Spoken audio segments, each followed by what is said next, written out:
Happy Thursday, everybody. One more show to go until Jay Phillips comes back. It's the post-game show. Elijah Campbell here with you. I'll be solo until 4. My man Alan Cole from Gamecock Scoop going to come by, hang out with me for the last 2 hours of the show.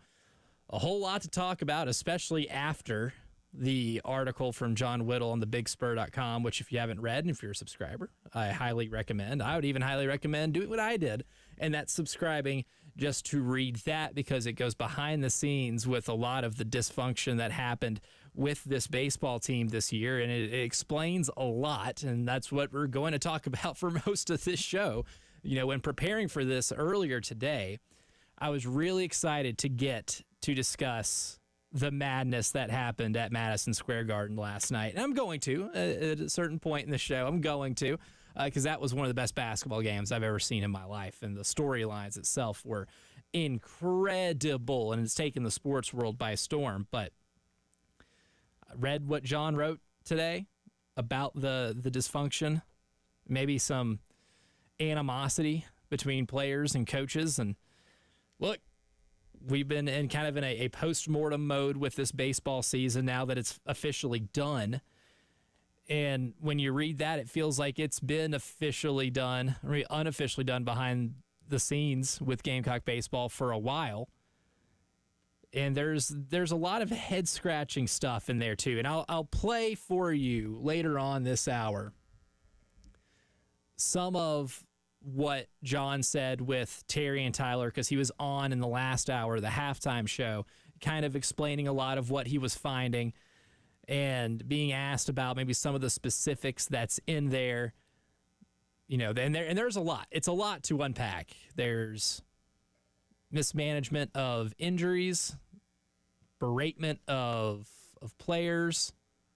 There's cutting certain practices almost out of the normal practice rotation. Like, for instance, you know, usually in the fall they would go 4 days a week lifting, and they were only doing 2. John talks about once the season started, you know, not doing pitching fielding practice. And then John cited a couple of examples of later on in the season where, you know, Bo Hollins misses Jake McCoy on a throwback to first base. And those are things that are usually sharpened by pitching fielding practice. And that would explain maybe why that operation of the fielding wasn't very crisp. And there's a lot of stuff, especially the stuff of the TrackMan too, which I found to be interesting and not a great sign of how things operated. Look, we all knew things were going to have to change, right? What you did this year wasn't going to work next season, even if you did bring in new players. I think what this story does is highlight the level of change that's going to have to happen, and it's going to have to happen culturally, right? John is an incredible reporter. He is very well sourced, and a lot of the stuff that's just in that article can't make you feel great about not just what happened this year on the field, but what's going on, you know, behind closed doors. The TrackMan thing too, I mean, trying to formulate really like the most important things in here, I think is maybe one of the biggest signs of just not using what you have. I mean, TrackMan's fantastic technology. For those who aren't familiar with it, it's this software, it's pitching and hitting technology that baseball players all across the country use, and it gives you a lot of like really cool advanced statistics on what you're doing specifically. Like, you know, for pitchers, it tells you the spin rate, tells you how much a ball is moving, you know, when it gets to the plate, how much, you know, velocity that you're throwing with. And for hitters, you know, it does launch angle. It tells you, you know, all these types of information that's valuable in terms not just like of in-game stuff, but just player progression, right? Sometimes the best thing as a player, what you can do is get feedback and constant feedback about what you may be struggling in, and then the more knowledge you get, the better you can apply that knowledge to be able to fix certain things like maybe mechanics issues or anything like that. It's a great tool to use at your disposal. And a pitching lab is something that would be great to use at your disposal, right? I mean, we've seen what it did to Wake Forest. Tom Walter has helped build that Wake Forest team into a really consistent power within the ACC over the last few years. And heck, took them to the national championship series just a couple of years ago. And if it weren't for some fella named Paul Skeens, they could have won it, right? That was a team good enough to win a national championship.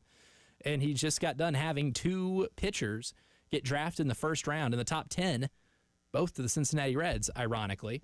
But a lot of that was fueled, and those progressions of those pitchers of guys like Rhett Lauder and Chase Burns, what helped them a lot is the use of a state-of-the-art pitching lab. And John, you'll hear it when I play it later, but he mentioned to Terry and Tyler, it was used twice this season. And a lot of that was just for baseline testing stuff. It's not a great look. And that's something I know we're going to be talking about on this station for a while for the rest of this week. There were some errors in there with coaching with, the lineup of Brandon Stone in the Texas A&M series. Even if South Carolina wanted to use him, they couldn't because only one Stone was written on the roster sheet. Now, for those who don't know, when you go into an SEC series, you provide a list of last names of guys who are going to play for your active roster.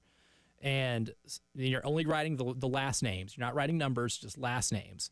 And in John's report, only one Stone was mentioned on that roster sheet. So when Evan played earlier in the series, Brandon Stone, who a pitcher you probably could have used in that series, especially when you end up giving up a 10-run lead late in the game, you probably could have used him. He wouldn't have been available, right? Even if you wanted to use him, you can't because the Stone that you wrote down is not on or has already played, so you can only use one of them. It's a lot, and really my conclusion to it is the adjustments can't just be roster, right? We talked yesterday about Jordan Kay's report where he all but confirmed that Paul Maneri will be the head baseball coach next season at South Carolina, that nothing's going to be done with the coaching staff. And we've talked extensively on this program about why that might be. We've talked about the finances part of it, which is really the biggest hurdle when you have buyouts that large. It is hard to really justify spending it to get a top dollar coaching staff in here if you don't have the money to replenish the roster, right? It would put the next person in position to fail off the bat, and then you'd have to be really patient. So we've gone through that. But if they're going to be back next year, which they are, there's some adjustments that have to be made with embracing the modern college baseball game, right? There's got to be an embracing of things that make modern college baseball programs successful. And I know every bit of success isn't done the same way, but there are a lot of common denominators. A lot of times using those analytics that come from pitching, hitting, the adjustments you can make just by sheer knowledge of what it is that you're doing and how well you're doing it. Everybody else uses it. You've got the tools here to use those. You can't neglect them, right? You can't let those things collect dust. And that's kind of how it was described in the article, was that the pitching lab, TrackMan, collecting dust. That's a new part. It's a new part of the game. You have to be able to adapt. There's a level of adaptation that the coaching staff is going to have to do too, and some reflection on how this year went for them. And I know they're doing it by way of, trying to fix the roster, maybe retaining some of the best players that you can. Yesterday, when I was opening up the show, was talking a lot about how, Auburn and Georgia were able to turn around their programs, right? And they did it in there was a different way for both of them, right? I mean, Auburn kept Coach Butch Thompson and that staff. Georgia in 23 fired their head coach, brought in Wes Johnson. But the common denominator between the two of them, some transfer heavier than others, some true freshmen heavier than others. Auburn relies a lot on true freshmen this season. But the common denominator is the best player for both of those teams was a holdover from the previous year. right? For Auburn this year, it's Ike Irish, who is having a phenomenal season, potential All-American. I mean, that's the type of year he's having. He just made a big leap from one year to the next. We know about Georgia's Charlie Condon, who made a significant leap. This is a guy that was a redshirt freshman in the bad year at Georgia. Then the coaching change happened, and with 1 year under playing for Wes Johnson, he ends up turning himself into a top 5 draft pick, and he was the best hitter in college baseball by a significant margin. Put up video game numbers and was the most vital part to the success of the Georgia Bulldog team that went from missing the NCAA tournament in 23 to hosting a regional in 2024. So retention's a big thing. You got to be able to retain some of the best players that you have and then get them to get their game to progress to a level where they take a leap, right? And when you watch this team this year, there were a couple of bright spots with KJ Scobie, Bo Hollins, 2 true freshmen who had to play a lot right away, and you saw them show a lot of great flashes, and you saw where there is the potential to make a jump for those guys from being good freshmen to really high-quality SEC players, and you'd have to rely on those guys. If we're taking that Auburn and Georgia blueprint, you're going to have to rely on those guys, and not just rely on them, but get them to improve, get them to progress and not regress. And that's another thing that John pointed out in the article was the regression of a lot of the players that were holdovers from Mark's team in 24 to this year. There were so many stats in there about how some of these players regressed. I mean, specifically some players, like Kennedy Jones had a down year. Blake Jackson, especially when it comes to like batting average, had a down year. Almost all the pitchers had down years and regressed in a multitude of stat categories. And if you want to be able to maybe mirror what Auburn and Georgia do, those numbers are going the wrong way. You have to show significant progress and not regress. And that's what we saw this year. So you're going to have to change that around for next year to be successful. And that's assuming that you bring back a lot of guys, because based on reading that, I don't know how confident I am that the players that you want back will return. And a lot of terms that you saw in that story were things like, toxicity. There were a lot of allusions to treatment of players that they didn't particularly care for. I know in that article it talked about some things that the coaching staff did might have rubbed them the wrong way.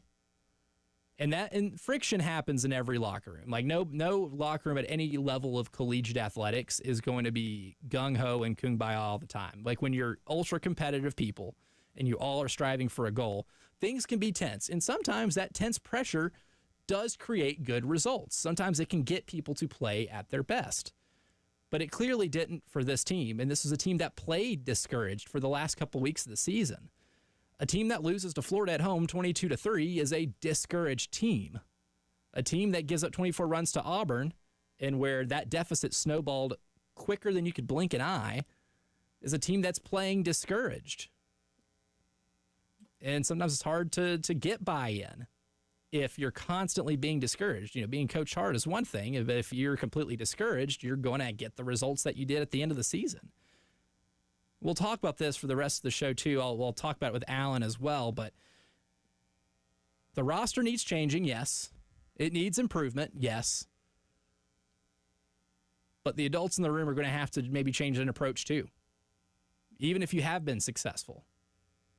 Change is good sometimes, especially in a sport like college baseball where it is an information age. Certain things probably need to be embraced, whether or not you've previously embraced them or not. So this offseason for Gamecock Baseball is going to be more than just roster acquisition. There's going to have to be some deeper change with how the whole operation runs as well. We'll continue to talk about this 803-404-6100 if you want to call or text on the Firehouse Subs text line. You're listening to the postgame show.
Welcome back. It's the postgame show, 803-404-6100. Already got a couple calls lined up, so we're going to get to you fellas right now. And we're talking Gamecock Baseball. We did kind of the post-mortem episode yesterday and looked at ways that this team can improve in the offseason. And then around 2 o'clock today, or maybe at 1:30, I think I read it at about 2 o'clock, was John Woodall's article on the Big Spur. And if you didn't hear his appearance with Terry and Tyler, I'll play that back later this hour. That way we can all hear it, get a refresher, because there's a lot in that story to unpack. You know, I'm one of those readers where, like, I love to read. Big book guy. But sometimes it takes me long to read a book because I have to read the same page a couple times because I feel like I missed something. And I don't know if that's an attention deficit thing or an OCD thing, but I have to sometimes read things a few times. And I went through John's story once and took some notes, and it definitely portrays a not so pretty picture behind the scenes to what happened with this baseball team this season. And there's a whole lot to get into. We talked about in the first segment, so we'll take some calls now. We're going to go to my guy Keith, who called during the break. Keith, thanks for chiming in, even when Jay's gone. I appreciate hearing from you. Yeah, great speaking to you. You know, I'm going to have to eat crow because early on I talked to you guys, and I said I thought this was a solid hire. And, you know, I'm just as puzzled. You listen to Paul and his interviews, and, man, what a soft-spoken man, and you just, you know, so I'm just totally confused. But, you know, this is critical, how the UAD and the board choose to navigate this. Is the damage done beyond repair, I guess would be my question to you. I understand, you know, I think it's the Tanner jinx. You know, normally when he's involved in the hiring, it typically it ends up costing us a good bit of money. So I know money is a big part of this, but what's truth and where's reality fall, I guess would be my question. And I'll hang up, and as always, I enjoy the show. Yeah, absolutely. All right, I hope you have a great weekend. Yeah, you too. I hope you have a better weekend than I do. I'm going to have a really good one. But thank you for the call, Keith. And that's a fair question to ask, is if this is, you know, kind of in a position where it's beyond fixing.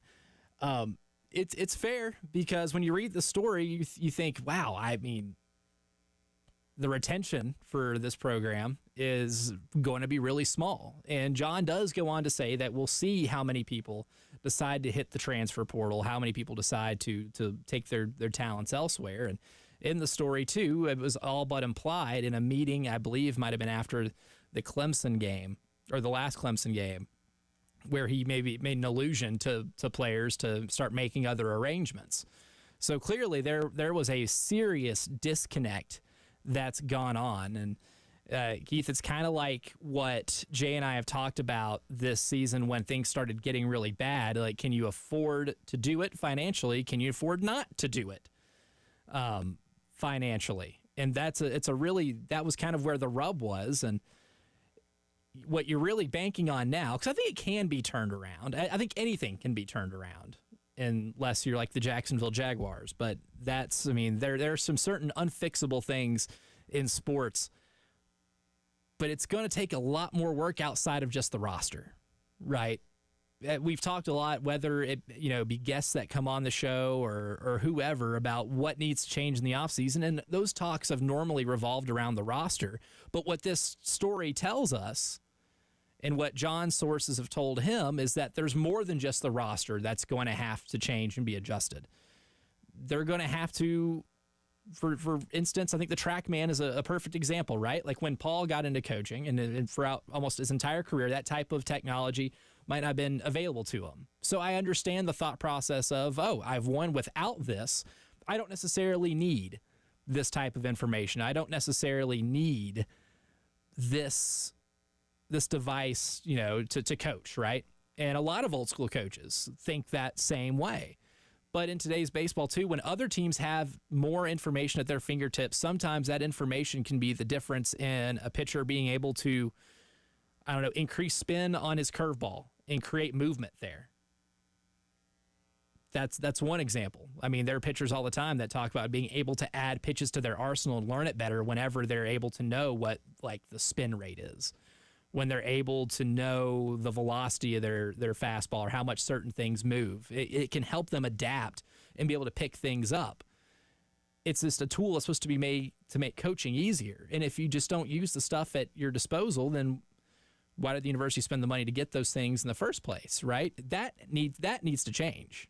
Like, that approach is something that's going to have to change. And I'm not here to completely say that, you know, if Paul Mainieri is the head coach next year, that we're going to get the same results. I don't believe that, right?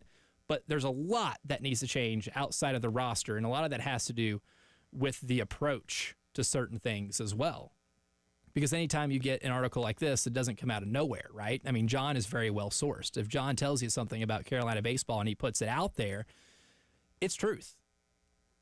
There is a lot of well-sourced stuff behind what John put out, and there's just, I think at the end of the day, you're just going to have to be able to adapt to change in the modern college baseball world. And even if we want to use examples outside of this story, we heard Paul talk earlier this year. He even told myself and Jay that the SEC got better from the time he wasn't in it, right? He was 3 years into retirement, comes back out of it, and even the league to him changed, right? Pitchers are throwing faster. One of the reasons why pitchers throw faster is because of the utilization of a lot of this technology, right? Players are hitting the ball farther. They're you got more sluggers, a higher volume of sluggers. Like, the SEC is just so much better now because players are getting better. And it seemed like that took them by surprise. But I would argue that one of the reasons why they get better is because of the useful technology and teaching tools that we have that just might not have been available 10 years ago. So certain approaches we're going to have to change too, even if you do bring in a really good roster. All of these things work in tandem. So as always, thank you for the call, Keith. Good hearing from you, man. We'll go out to Barry now as well. Barry's been waiting patiently. Barry, thanks for calling into the show. All right, how you doing, man? I'm going to try and keep this calm, okay? That's what we like. We like calm on this program. Yeah, I'm going to try and keep it calm because I'm, kind of talked out of it. All right, I guess I understand what we're doing in keeping Mainieri. Like I'm a baseball purist, like Tommy was, a purist, okay? Mm-hmm. And I'll turn 70 in about 10 days. And to this day, birthday. Thank you. As of 2 days ago, I'm still in the cages on Shop Road, working with 4 kids that play college throughout the United States of America college baseball. And, I go in there using my purist approach, and, they're being taught things that are different. So rather than me forcing my purist approach to these kids, I am giving in, okay? I realize that's what they're being taught today. That's what the game is all about today. So I have had to make adjustments in my purist stance to satisfy these kids and what they're being taught. Now, with Mainieri, my biggest issue was he had no engagement with his players. He stood in the dugout and he mumbled. He made statements throughout the year about, well, we did the best with what we had. That's talking bad about your players, okay? You have a situation with a guy on third base in a tie game, and they get beat by a safety squeeze, and he acts like he's totally shocked. No baseball coach should be totally shocked by that, okay? I mean, that's just baseball. You should be ready. The Auburn series, the Florida series, the delayed steals, that 4 or 5 stolen bases, and he has the nerve to make a comment. They were doing some kind of odd delayed steal going. No, figure it out. Figure it out. That's your job. You look at the opposing coaches. They're standing there right on the step. They're talking to their players before they go to the plate, after they come back from the plate. The players are sharing to each other what the pitchers are doing. All that is outside the lines, okay? Mm-hmm. So unless you are actively engaging with your players and not showing favoritism, which I watched for 3 years going there while I had a kid playing there, and he was basically shunned and wasn't spent any time with because he wasn't. Hey, Barry, I'm up against a break right now, so I'll have to cut you off right there because we got to pay these bills, but thank you for calling. I wrote down some things that I want to address with that, especially as it pertains to embracing change, because I think you made a really good point there that I want to piggyback on here when the post-game show returns.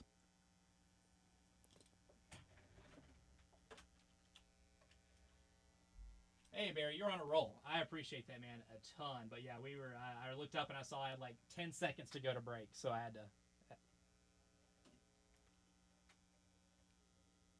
Oh, absolutely.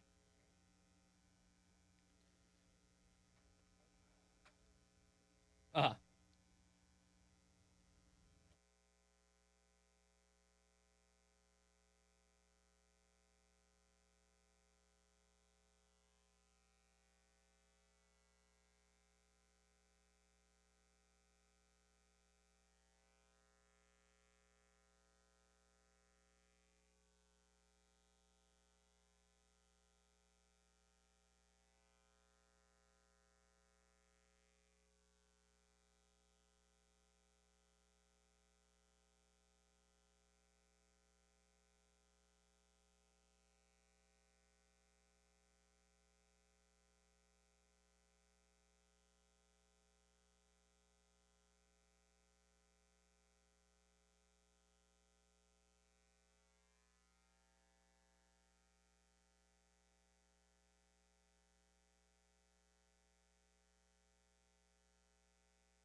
Talking Carolina baseball, and a report from John Whittle that highlighted a lot as to maybe why there were a lot of struggles and chronicles a lot of the tension that existed on this team this year. And look, you go 6-24 in league play, there's probably going to be some natural tension because nobody likes losing. Nobody does.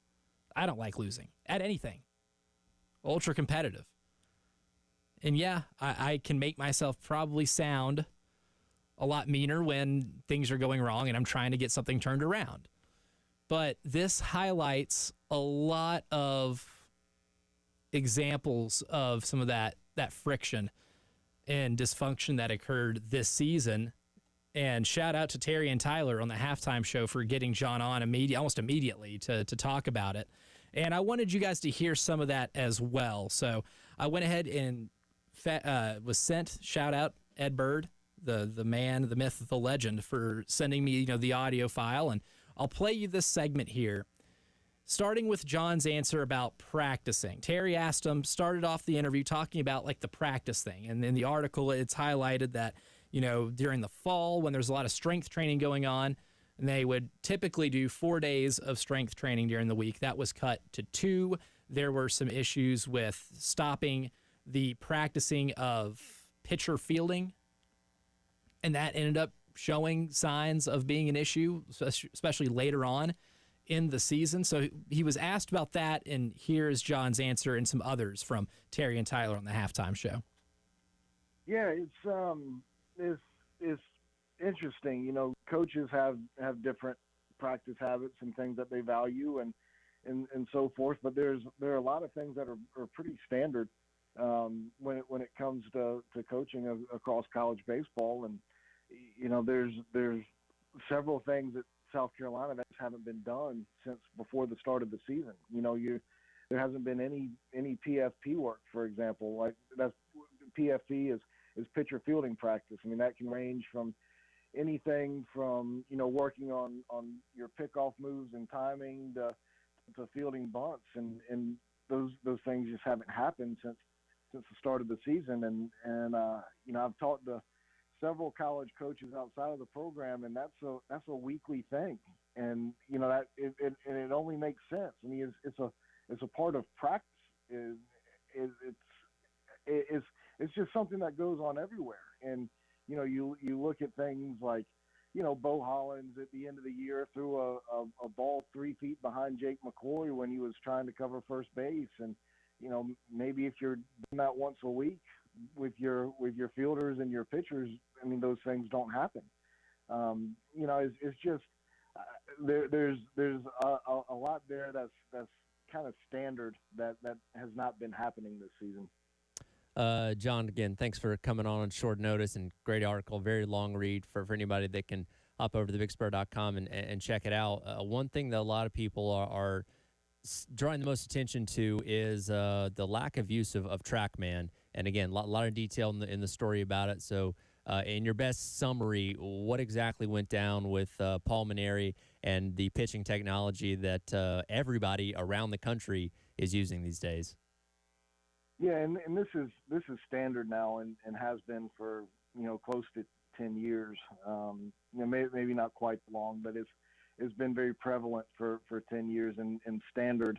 The last half a dozen. TrackMan is used by pitchers and hitters all the time. We get the home run distances tweeted out immediately. I mean, that's TrackMan technology that's being used. Your spin rate, your exit velo, your velocities, like everything can be measured by that. And it's something that provides immediate feedback for, and it's very useful for hitters. It's imperative for pitchers to be able to get that instant feedback. And it's something that they are not using in bullpen work, which is really when you need to use it most. I won't say it was never used, but it was rarely used, and that's when you need it most. You get instant feedback on what a pitch is doing for you. If you've been struggling with something, it provides that instant analysis, and get that real time information and make tweaks to what you're doing. And that was not being used. Now TrackMan's used, for, during games, and they get reports afterwards on what happened in that game. But it's not being utilized near to the degree. And Wake Forest made waves back when they were making their run and doing their thing with having their pitching lab, and South Carolina went out and got that technology, and that's in addition to TrackMan, and that has hardly been utilized at all. That's only been fired up twice this season, and the first time was just to get baseline reports, when players got here. So, you have all these tools to use, and you're not using them to their full extent or anywhere near capacity, and it hurts the players in their development. John Whittle hanging out with us from the Big Spur, talking about the article he just dropped today regarding what went on behind the scenes at South Carolina baseball this year here on the Halftime Show. Terry Ford, Tyler Head, Ed Bird on the game. John, you also talk about players backsliding in productivity and development. Let's take a look at the development piece, because it feels like there was a lack of development, and some guys even backslid from what they had done the previous year. Yeah, I mean, if you just look at the numbers year over year, I mean, it's kind of damning, both from a pitcher and position player standpoint. There's six guys on the roster from a pitching standpoint that came back, and basically every one of them performed at a lesser level than what they did the year before. Parker Marlott made a few strides in some ways when you compare his overall stats or SEC stats, but most of these guys either didn't take a step forward or took a big step back. Tyler Sir was really good last year for the Gamecocks. SEC Pitcher of the Week one week, and you look at him, and he finished with a 17 ERA in the SEC this year. Roman Kimball, I mean, God bless him. He was one of South Carolina's starters last year in SEC play for a while, and he didn't perform great.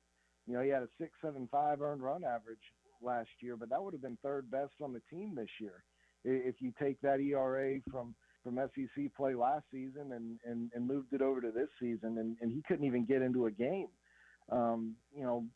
It's just you look at guys offensively, and Kennedy Jones, obviously did not perform to what we thought he would. Ethan Petrie took a step back in a lot of ways, especially from a power standpoint. I mean, his OPS, in SEC play dropped about 150 points from last year.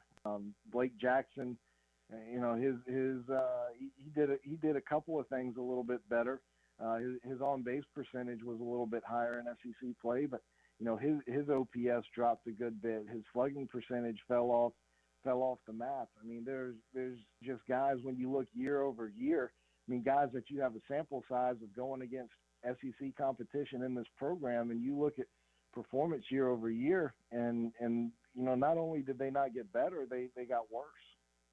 Good stuff there from John Whittle. If you want to hear the entire thing, then go to our YouTube page, check out the Halftime Show, and it was in the last hour, so it's worth the listen, and it's absolutely worth the read too at thebigspur.com. We'll take a quick break from Gamecock Baseball, because when we come back, there was one of the best basketball games I have ever seen played last night, and the national media would tell you that the storyline is Tyrese Halliburton and the deja vu that occurred at Madison Square Garden, but that's not the reason this game was so great, and seemingly nobody's talking about it. I'll tell you what that is when the postgame show wraps up hour number one.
with it. Halliburton. He'll take it. He'll backpedal, a three for the win, and he got it! Oh, man. One of the most fun basketball games I have ever gotten to watch last night was the madness that happened at Madison Square Garden. Indiana Pacers 138, New York Knicks 135, and they were done. I'm telling you, it felt over. I think at one point the Knicks ended up having a 17-point lead. It was up by as many as 14 with about 2.5 minutes left. They were up by 9 with less than a minute left. And then the Pacers happened, right? This team's done this all playoffs long. Literally, if they get down in a game, you can almost bet on them coming back, and you are going to make yourself some money. This is something the Pacers have done. And I know the shot that you just heard right there, Kevin Harlan talk about, is amazing because of the theatrics and the drama behind it.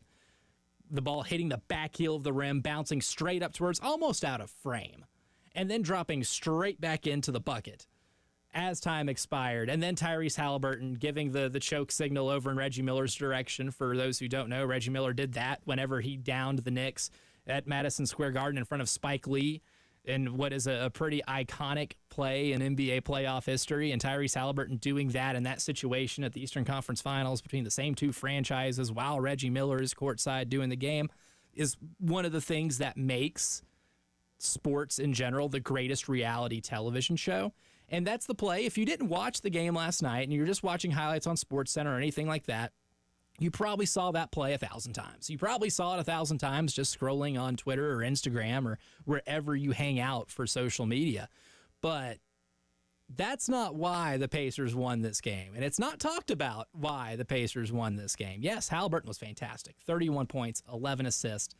He's one of the best point guards in the league. And for all the NBA players that voted him to be as the most overrated player in the league, an article in The Athletic, it's nothing but sour grapes. That's all it is. There's a lot of bitterness because that guy is that good. But Aaron Nesmith won the Pacers the game last night. Not talked about as much. The highlight is the buzzer beater. The plays in overtime get a lot of the love too. But Aaron Nesmith, and I was saying this yesterday when talking about eras in the NBA, and it's not super teams that win titles, it's the teams with the best role players and who the best are at complementing their stars. And Aaron Nesmith is one of the best in the NBA at his role. It's a guy when he was at Vanderbilt, wasn't a defensive ace, but has progressed into and developed into a fantastic defender. But he scored 30 points last night, went 8 for 9 from 3, and hit 5 straight threes down the stretch to pull them out of that deficit. That's one of the reasons why you can't count this Pacers team out ever, because they have dudes who can get hot real quick, and they all know their role. But Aaron Nesmith, when talking about that game last night, needs more in terms of being part of that discussion because he was awesome. Does a lot of the little things. And Obi Toppin as well. Another underrated storyline from last night was the guy that the Knicks drafted, gave up on and traded, goes to MSG, and makes the two biggest plays in overtime. One being an offensive rebound putback on a Tyrese Halliburton missed three, and then the other, the dunk with 15 seconds left to put him up 3, and it should have been an and one. But he made 2 incredible plays down the stretch last night. The stars get all the love in the NBA. That's the nature of the beast. That's been the nature of the league for its entire existence. But the teams with the best role players are the ones who ultimately end up winning hardware. I think we're going to see that this year, Pacers or Thunder. Hour number 2 coming up. My man Alan Cole in studio. We'll be right back.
Hour number 2 of the post-game show. I'm Elijah Campbell, joined by my good pal, Alan Cole, in studio right now. Turn his microphone on there. How we doing, man? I'm fantastic. Do you know? Yes, yeah, put those. Yeah, those should work. It's always a hit or miss game on which ones work. Probably should have plugged that in earlier. Underneath. Yeah, underneath the desk right there.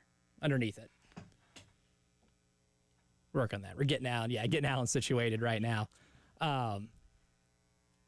Talking a lot of Gamecock baseball in that first hour, and what I'm really excited to talk to Alan about here is the softball team as well. We'll do a little bit of a softball preview of the massive super regional game going on, or series rather, starting on Friday. Really excited to talk about that one. The softball team has an incredible opportunity to be able to make some history.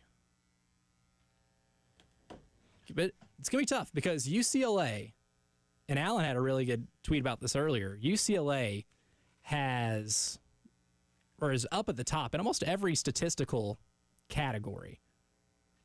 In a lot of things, hitting, pitching, really good in base running. And it's a historically great program. So really excited to get his thoughts on that, as well as Brad Miller, who's going to call us, he'll call us about 4:30 to tell about a story that he also wrote on the website of the athletic department website about the 1983 South Carolina Gamecock team and their opportunities. So looking forward to hearing that.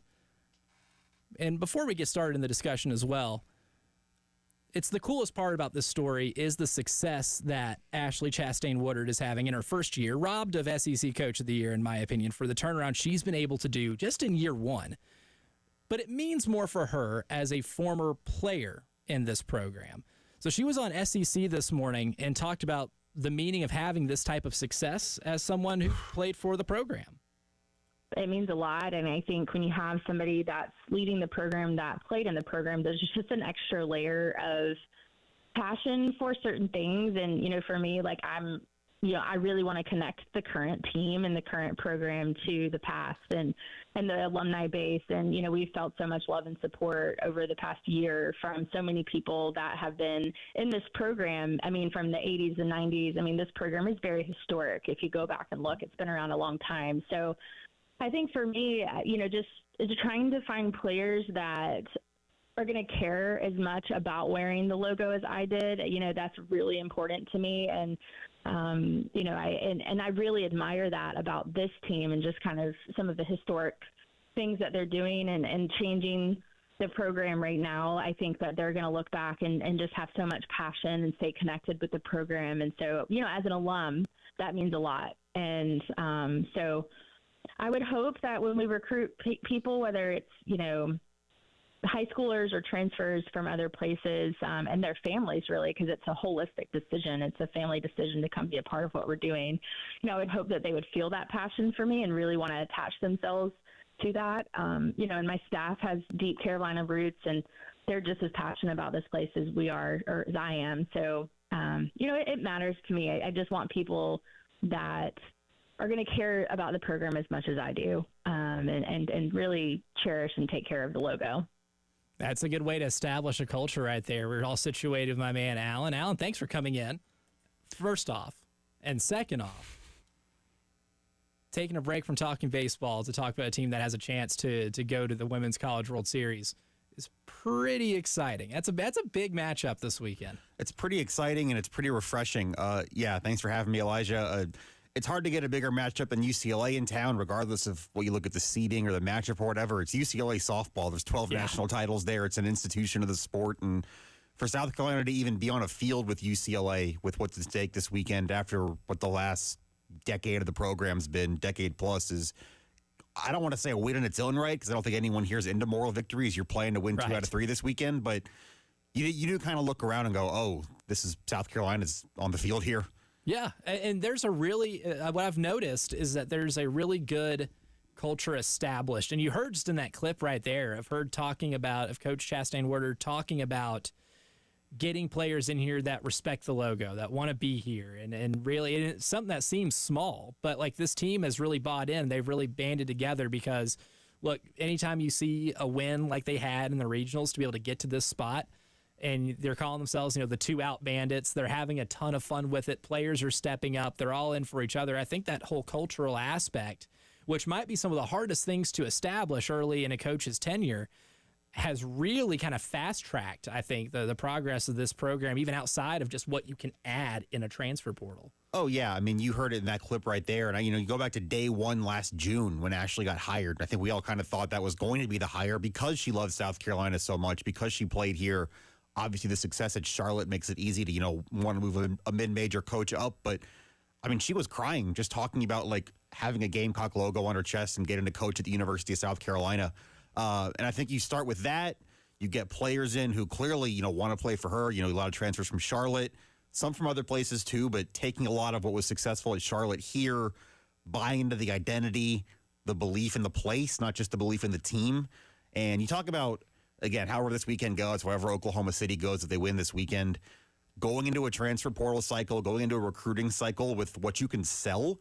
And I think what she can sell is a lot just based on success on the field, belief in the program, and identity. You talk about establishing an identity with year one, not just a culture, but what does South Carolina softball look like? I think you know what it looks like. And that's, as you said, that's hard for anybody. You saw it, with baseball, how much they struggled to have an identity this year. And I don't care who you are, year one, to have that in place and to be able to kind of clearly lay out what you're about, who you're about, what you want to do is a really big deal no matter how this goes starting tomorrow afternoon. What do you think is more impressive? I asked Michael Sauls this yesterday. What's more impressive in our regional round? Being able to score 12 of your 16 runs in those games with 2 outs, or Jory Hurd stepping in and going 8 2/3 innings, only giving up 1 hit on that stage? It goes both ways for sure. I'm going to take the 12 out of 16 because that's a team aspect. That was not one. Jory Hurd was incredible last weekend. I mean, literally, you can only do one batter better. She got 26 out of 27 outs she faced, but 12 RBIs with 2 outs out of 16 for a series. That's an entire lineup, an entire team stepping up in big spots.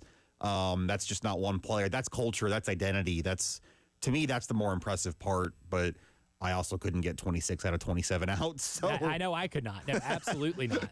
Absolutely not. And one of the fascinating things about this series too is the fact that it is UCLA coming in here. You mentioned it, 12 national championships. They're a staple of the sport. They've been a mainstay in Oklahoma City at the Women's College World Series for many years. And when you just look at it from the outside with the historical context, but not the modern college athletics context, you're like, wow, how could UCLA be that good and still be a 9 seed? Like, how do they get, underseeded? And I was talking with Jay about this earlier.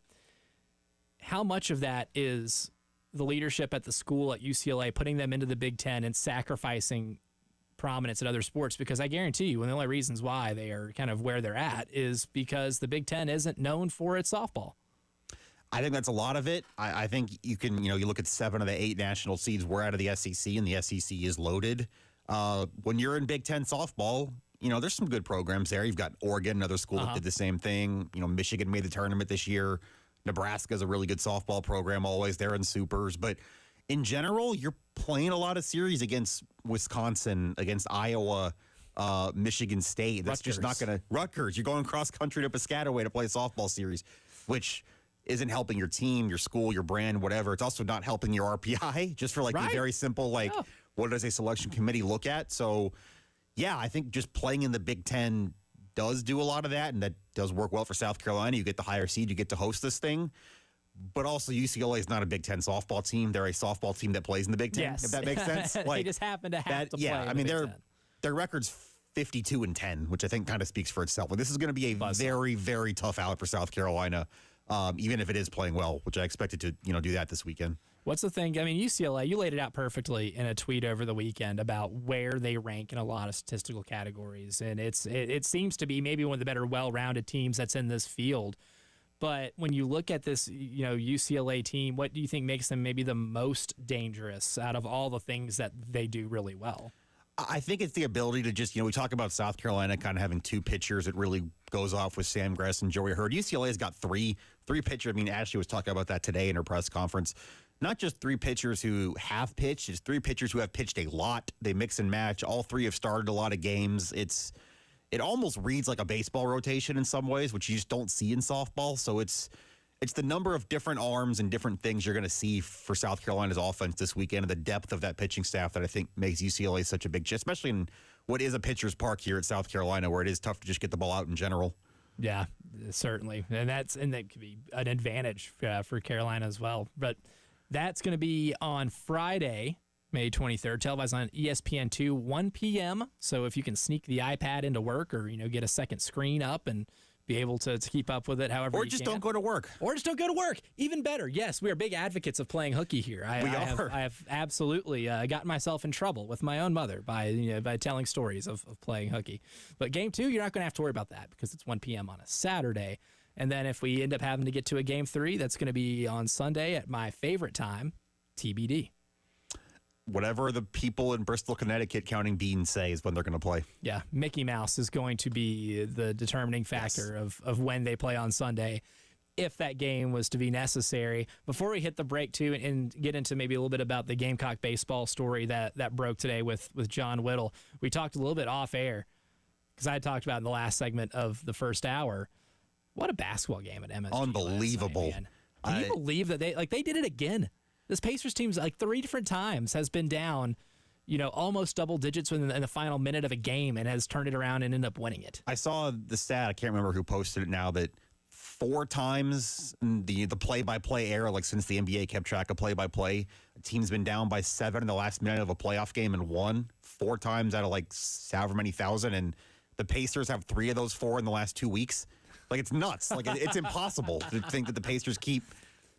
Oh, how are they going to wiggle their way out of this one? Yep, they wiggled their way out of this one again. And last night, the shot by Halliburton, the play by Neesmith in the last minute, Obi Toppin in overtime, just incredible from the Pacers last night. And what already feels like it's shaping up to be a classic series. Yeah, and that's the best part is, Tom Thibodeau is going to have to make some adjustments after that. But, man, last night for the Pacers might have been some of the best shot-making exhibitions that you will ever find in this sport. It wasn't like the Knicks just weren't playing defense. I think they maybe let their foot off the gas a little bit, and Josh Hart said as much after the game. But some of those shots Neesmith hit, some of them were contested. He might have gotten fouled on one where he didn't have the landing space to land after one of those 3-point attempts. But that's just high-level shot making. That was just S-tier level basketball that we saw last night on display. And that's from a team that was, the 5th seed in their conference? Or 4th? 4th, 5th. Yeah, and I think the other thing is, the Knicks made some mistakes down the stretch. You had an offensive foul call in there. I didn't love the foul up 3 with 12 seconds left. But, it's not like they turned it over on 5 straight possessions. It's not like they just handed the game to the Pacers in a way that I think it's easy to look at and say when they were up, 14 with 2.5 minutes to go and 9 with under a minute. Pacers stole it from them is more the way I look at it, what happened last night. And like you said, I'm curious to see how the Knicks adjust. You would certainly feel like that's a must-win game for the Knicks tomorrow to not go down 0-2 going on the road. But also the Knicks played better most of the game, and somehow the Pacers just keep finding ways to do this. So very interested to see how that goes tomorrow. And then obviously when the series shifts to Indianapolis this weekend. What a weekend in Indy. Indy 500, Pacers in the conference finals. It's going to be crazy. It's going to be bumping. And I appreciate the nod, the Tyrese Halliburton choking nod over to Reggie Miller. And then I know the New York Post, or I can't remember which New York paper it is that has the really creative, headlines or whatever. I appreciate the Choke 2.0 headline because of the history of these two teams and Reggie Miller, who was on the call of the game last night.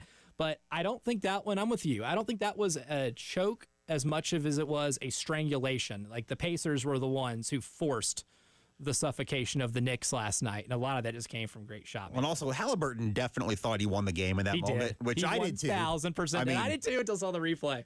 Yeah, you see that shot go in, it's like, oh, that's a 3. They're down by 2, and then obviously you zoom it in. His foot's on the line. That's a 2. Game's going to overtime, but I think he definitely thought that he'd won the game there, and that could have been mean. I guess that still could be mean if the Knicks win 4 out of the next 6. But I would absolutely to hit a choke sign in game 1 when you didn't actually have it, you hadn't won the game yet, even though he thought they did. It's ballsy. It is, and I respect it though, because I respect it. Yeah, Tyrese Halliburton is I don't know what you call it. Call it the second coming of Reggie Miller. It's kind of how he looks out there, especially in a spot like that. It was fun.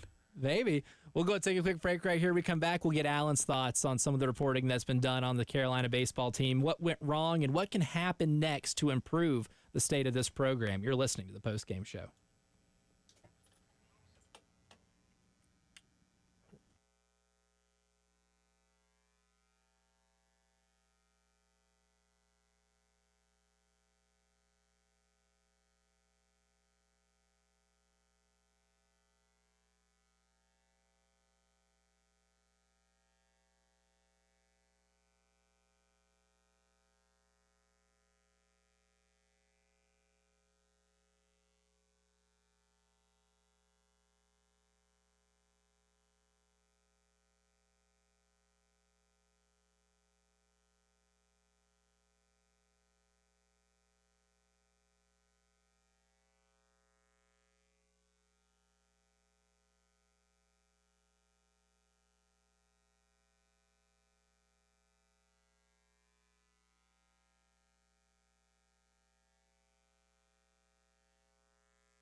Coming up in about 10 minutes or so, the voice of the women's basketball team and one of the softball voices, Brad Muller, is going to join us to talk about this softball series, the Super Regional against UCLA. A lot on the line, ticket to the Women's College World Series, and a story that he wrote on the athletic department website about the 1983 South Carolina team in the 17-inning affair they had back then. Excited to talk to Brad about that. Ashley talked about that a little bit today in her press conference. I mean, it was more in general about just, support from former players and alumni of the program, which she mentioned avenging the 83 team and playing a 2-1 game in softball that was 17 innings against the Bruins. 42 years ago now? With both pitchers starting pitchers going the distance for both teams. It's a different era, Elijah. It's a different era. There's a lot of things about 1983 to now that you can say, it's a different era. It's a different era, a different time. But that is one of those many things that you can kind of point to and say things are a little different now.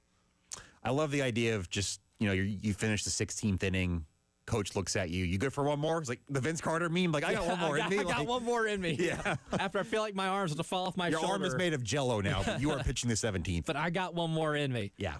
Oh, I can't wait to hear Brad's perspective and the discussions he got to have with the women on that team. But before we get to Brad, too, it's kind of the lead story in Gamecock Athletics today in terms of what our friend John Whittle reported at thebigspur.com. And you've had a chance to read it. I've certainly read it. John was on with Terry and Tyler in the first hour of the show. Alan, what are some of your, main takeaways from that story and what this program's really looking at this offseason? Yeah, I mean, first of all, if you haven't read it, I'm not going to give away too many details. It's behind a paywall for a reason. John did an excellent job reporting everything out there. You should go to thebigspur.com and read that.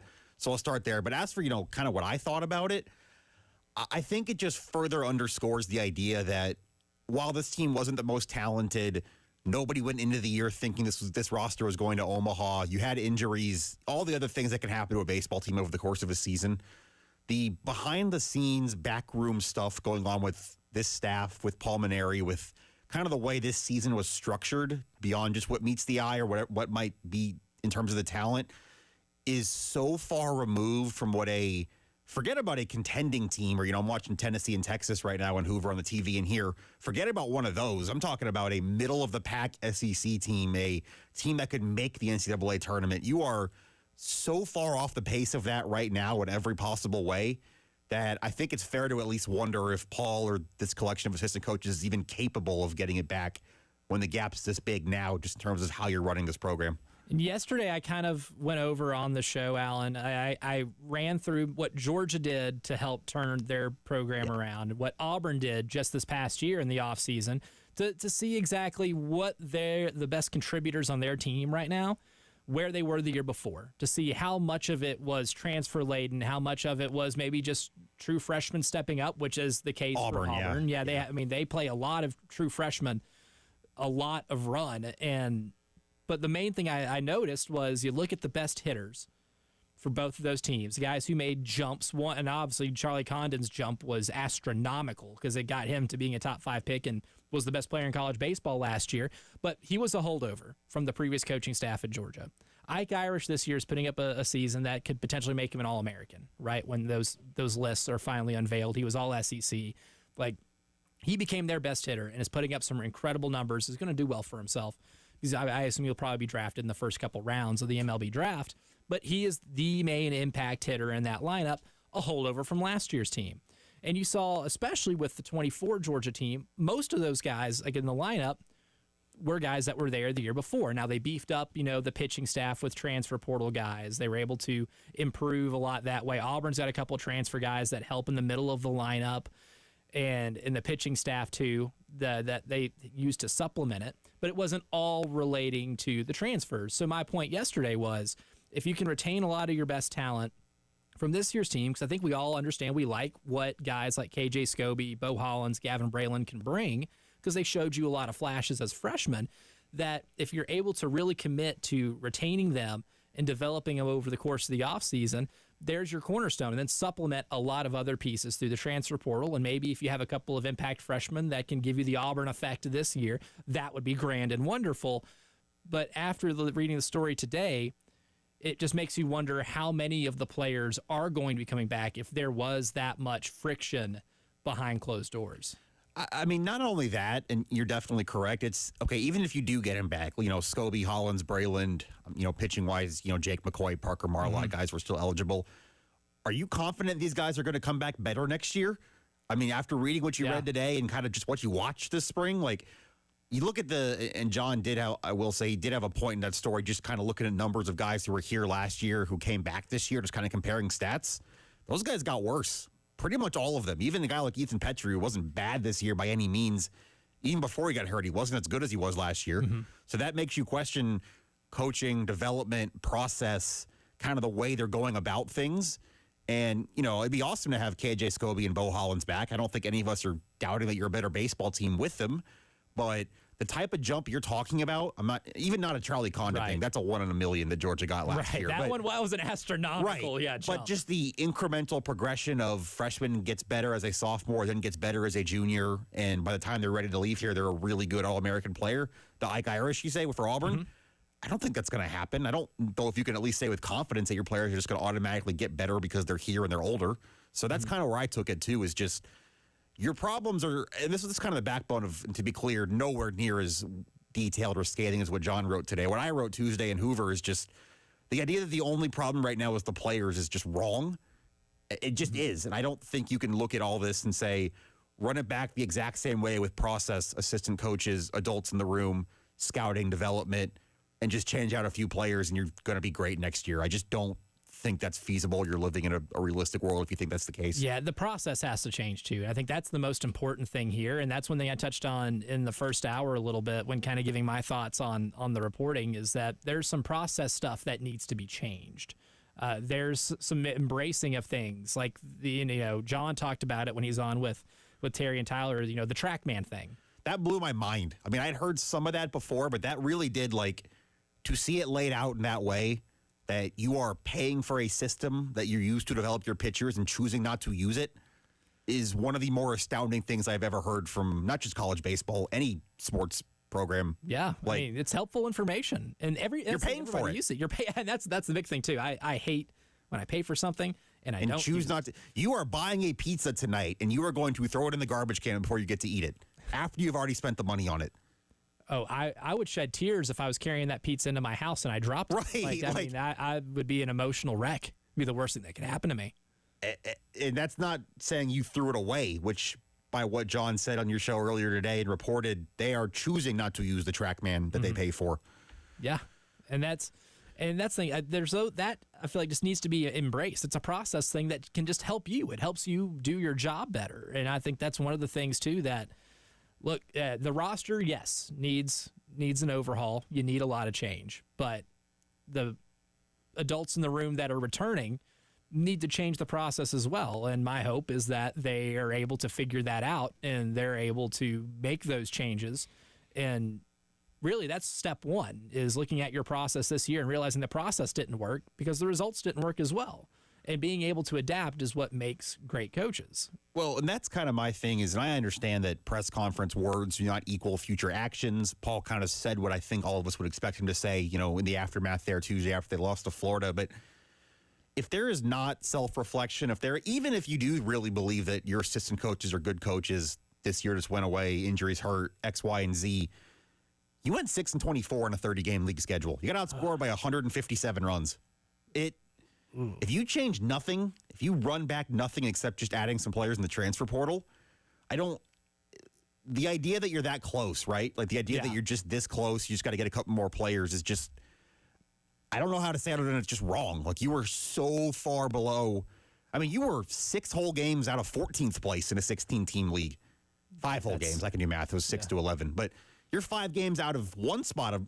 And this is the point I heard Jay make on your show last week. If you doubled your SEC win total last year, you're still missing the tournament.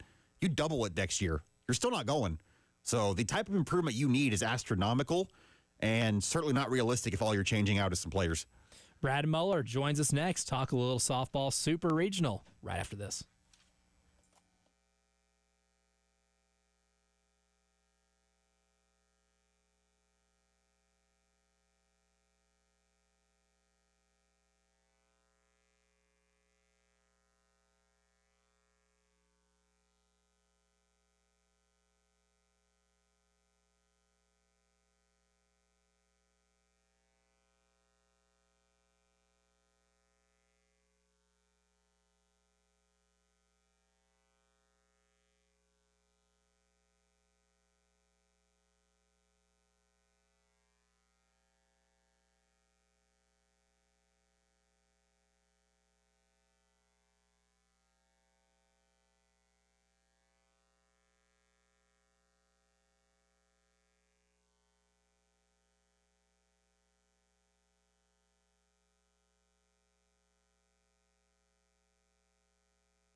From the Wetzel's Automotive Traffic Studios, I'm Elijah Campbell with many accidents to get to you. They're causing some issues, so we'll go ahead and start right here at Augusta Highway at Pisgah Church Road, Gervais Street near Hugh G. Street downtown, Highway 262 at I-77 Veterans Road, Highway 60 near I-26, I-26 westbound over at Airport Boulevard near exit 113, 77 northbound at Blythewood Road near exit 27, and then 2 on Two Notch Road, one between Sparkleberry Lane and Clemson Road, the other near Kelly Mill Road.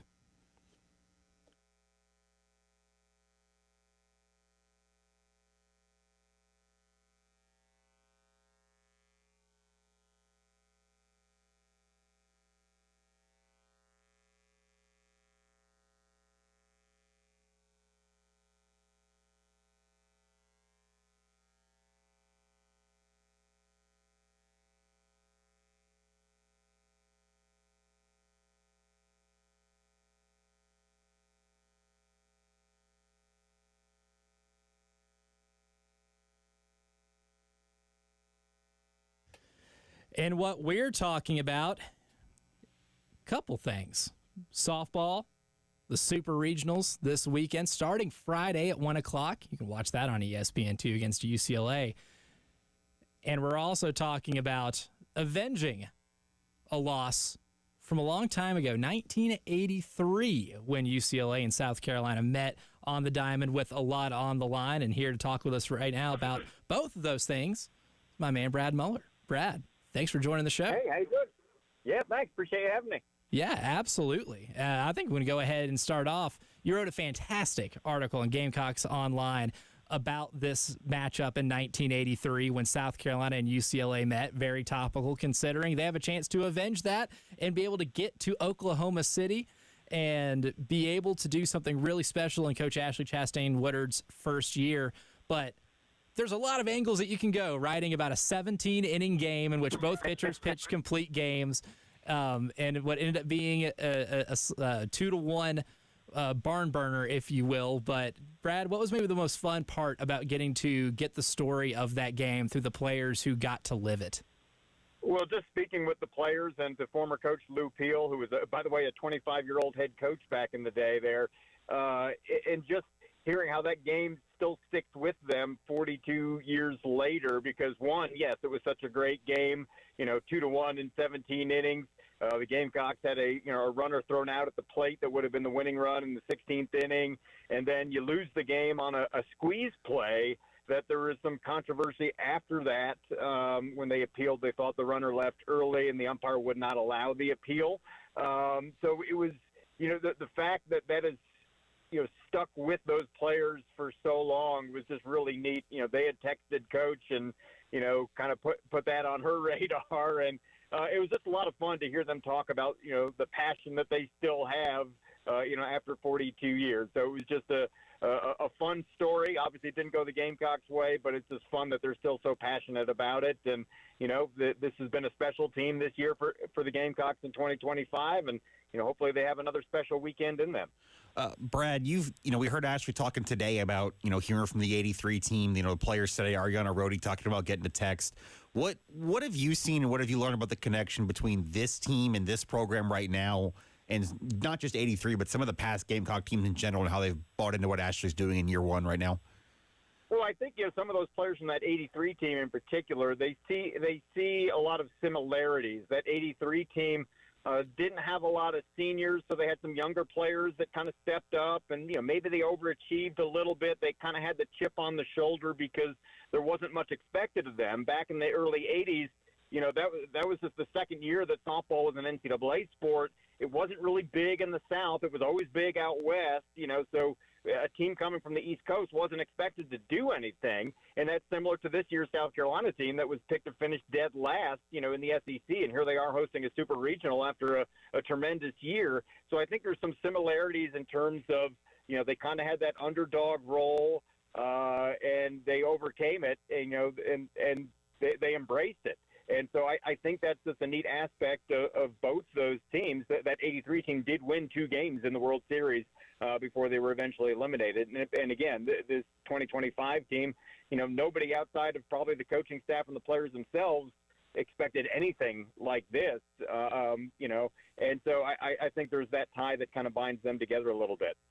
Brad, I know I was thinking back on it earlier today. We were texting back and forth at the beginning of the year when they won a couple of really close games early, specifically against some really good teams, some good non-conference opponents like Virginia, right? And they're winning one-run games, and we're just talking about like how much fun this softball team can be because they're winning some absolute thrillers early on.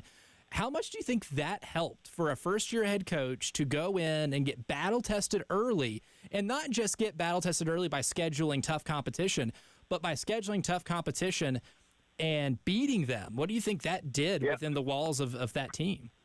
Well, it just reinforces the belief that they're never out of a game, and I think you've seen that throughout the year, and you even saw that in the regional here, even with the 2 games against North Florida against their stud pitcher who was fantastic. That it took them a while, but they got to her late in both times they played. That this team plays for the full 27 outs, or if they have to go longer, they're going to stay with it. You saw that in the opening weekend when they beat Virginia a couple of times with some late heroics. You saw it when they went on the road and won 3 games at Duke, who was a top 15 team at the time. And even in the games, their SEC opener at Oklahoma, the 4-time defending champs, they lost 3 one-run games, but were never out of those games. They rallied, they held on. Obviously, Oklahoma had a late rally in one game, I think a walk-off, but this team just doesn't quit. They're very resilient, even on day, when they have a bad day or have a loss. They bounce back so quickly. They don't seem to get into too many ruts. They don't seem to have too many hangovers from a bad day. And that it just really says something about the character and the chemistry of this team, is that they never feel like they're out of the game. That's going to be important this weekend. And swinging it to this weekend, Brad, look, we know what UCLA is. They're 52-10. They're exactly what you'd expect from a traditional softball powerhouse coming here this weekend. What stands out to you about the Bruins, and how do you kind of see this matchup just over the course of a 3-game series this weekend?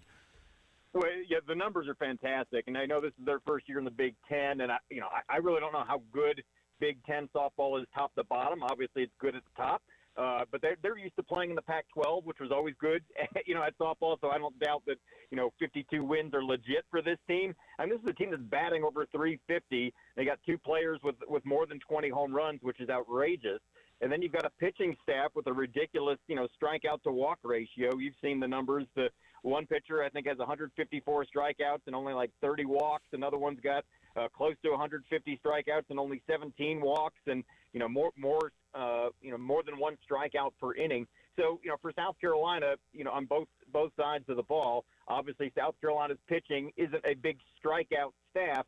They just can't allow them. They can't give free passes. You can't get walks, or the rise ball can't stay flat against those home run hitters. Otherwise, it's going to be out onto the track or Wheeler Beach over there. But just pitch like you have, like they pitched in the regional, where you get the outs. You don't let anybody have a big inning. If hopefully you don't walk anybody, because this team will make you pay. But let the ladies behind you make the plays defensively, because this is a really good defensive team. And then on the other side of it, go up there knowing that these pitchers are going to throw strikes. They're going to be tough to hit. And so you might have to manufacture a few runs, maybe doing some things you haven't done a lot of all year, maybe, take an extra base here or there, maybe, put a bunt down, something like that, because this is a team that the UCLA pitching staff isn't going to give you a ton of opportunities. So, you're going to have to go up there maybe looking for something to hit, early in a count. Absolutely. And, before we get you out here too, Brad, the one player, maybe not a star on this team, that you expect to possibly be an unsung hero, because it's going to take a total team effort. We can talk about how good UCLA is all day, because they are that good. It's going to take everybody. It's going to take somebody to step up. Who do you think can answer that bell? Oh, wow. That's a lot. And this team has had a lot of people step up. We've talked so much about Sam Gress, the pitcher, who's just been a bulldog in the circle, and she did it again in the regional.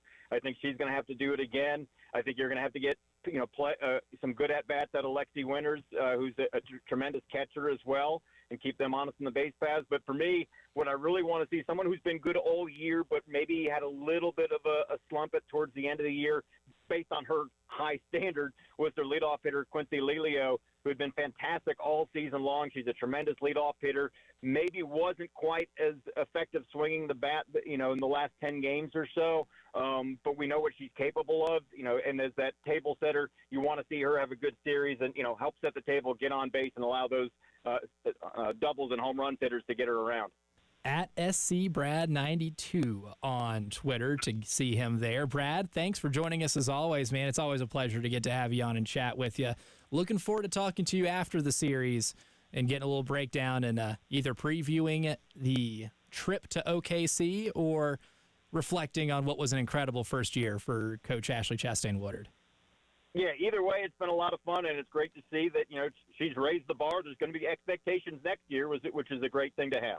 Absolutely. Brad, we'll talk to you soon, my man. Thank you so much. Good stuff from Brad Muller at SCBrad92 on Twitter. But we'll take a quick break. When we come back, there's some college football playoff news. There's some seeding changes. Do we like this? Do you like this? Is this going to increase your intrigue in the college football playoff this year with 12 teams? We'll discuss when the postgame show returns.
More like the post-game show with Elijah Campbell and Alan Cole, because that's what it is for the rest of the show today.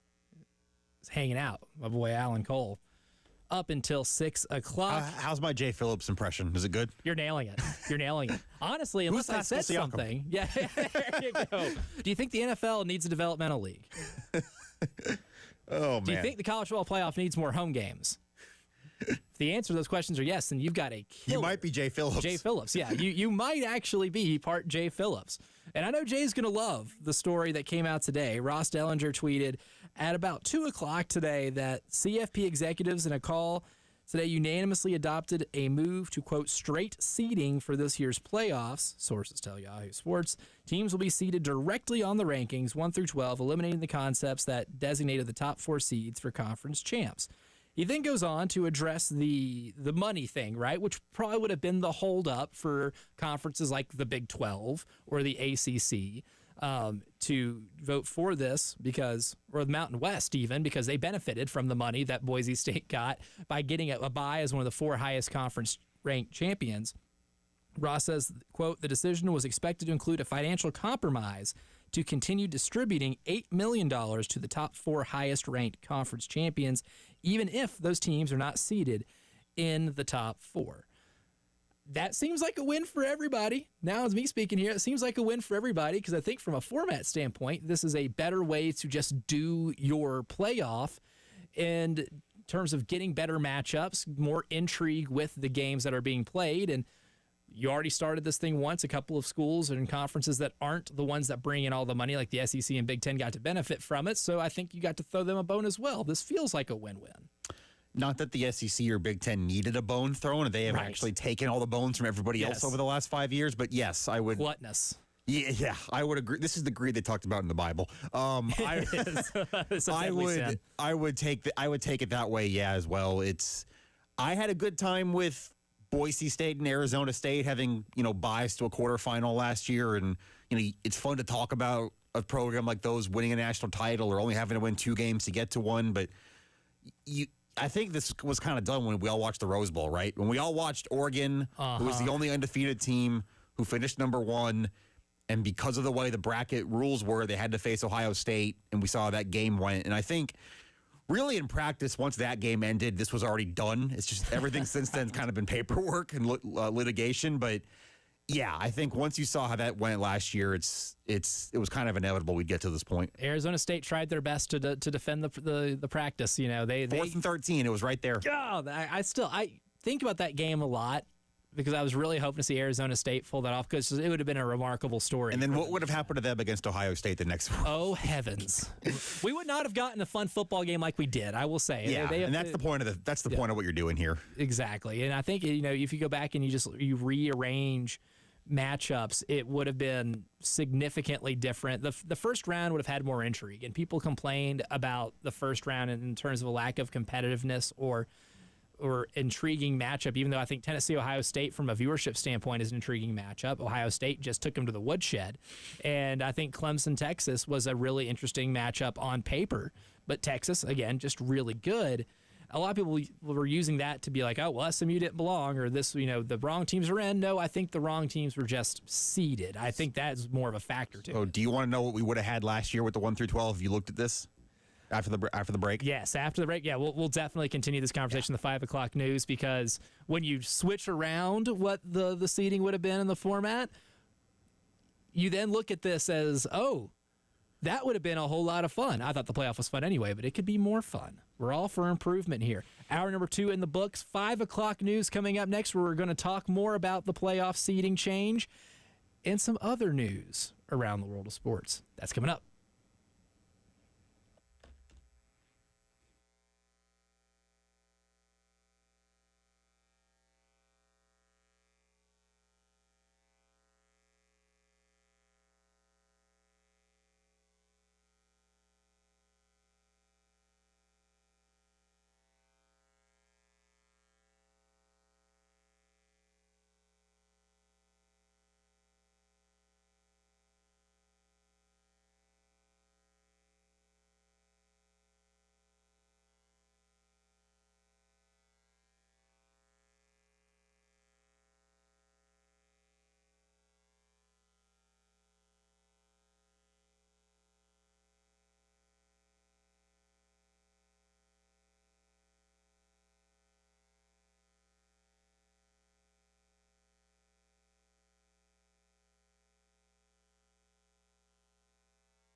From the Wetzel's Automotive Traffic Studios, I'm Elijah Campbell. The few accidents to get to, they're causing some issues on the roadways, starting with Highway 262 at I-77 and Veterans Road. A pair of accidents on Highway 60, one between Weed Drive and Nursery Road and Ridgemont Drive, the other near I-26.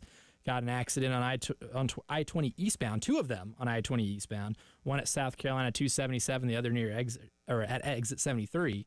The other at Clemson Road near exit 80. We also have one on I-20 westbound at US 378 near exit 61.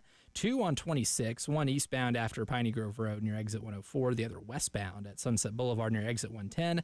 St. Andrews Road at Bush River Road, and then a pair on Two Notch, one near Sparkleberry Lane, the other near Kelly Mill Road.